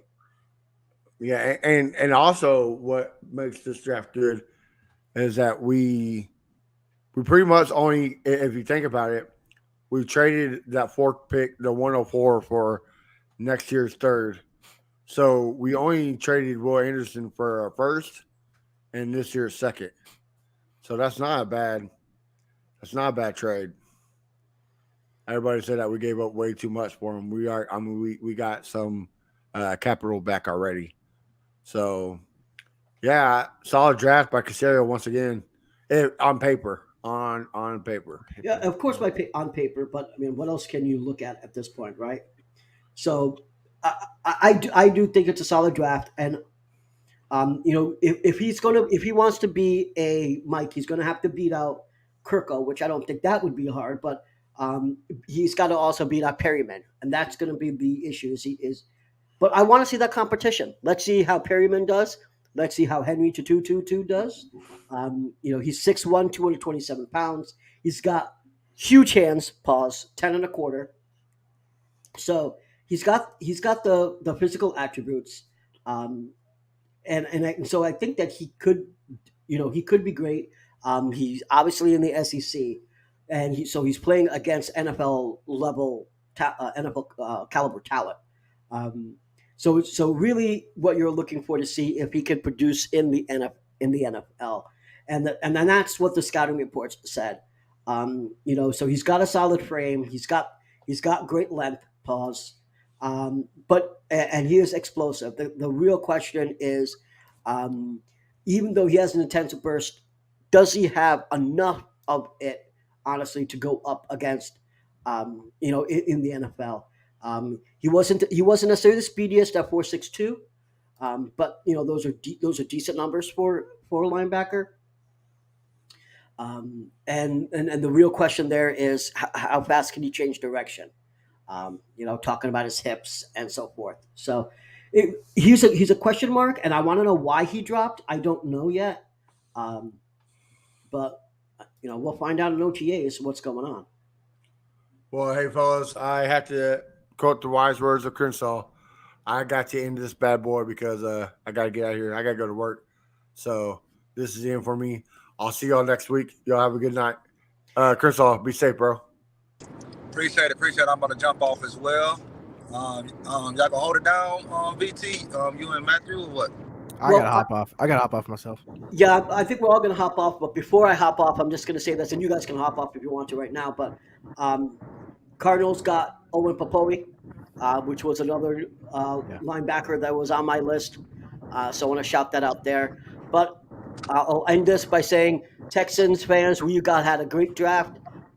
Hopefully you all are happy about it. Can't wait to talk about more about the draft. We'll go more in depth.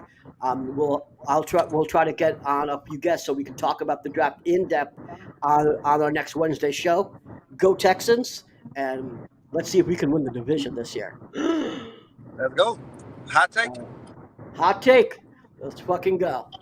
All right. Bye. All right, bye.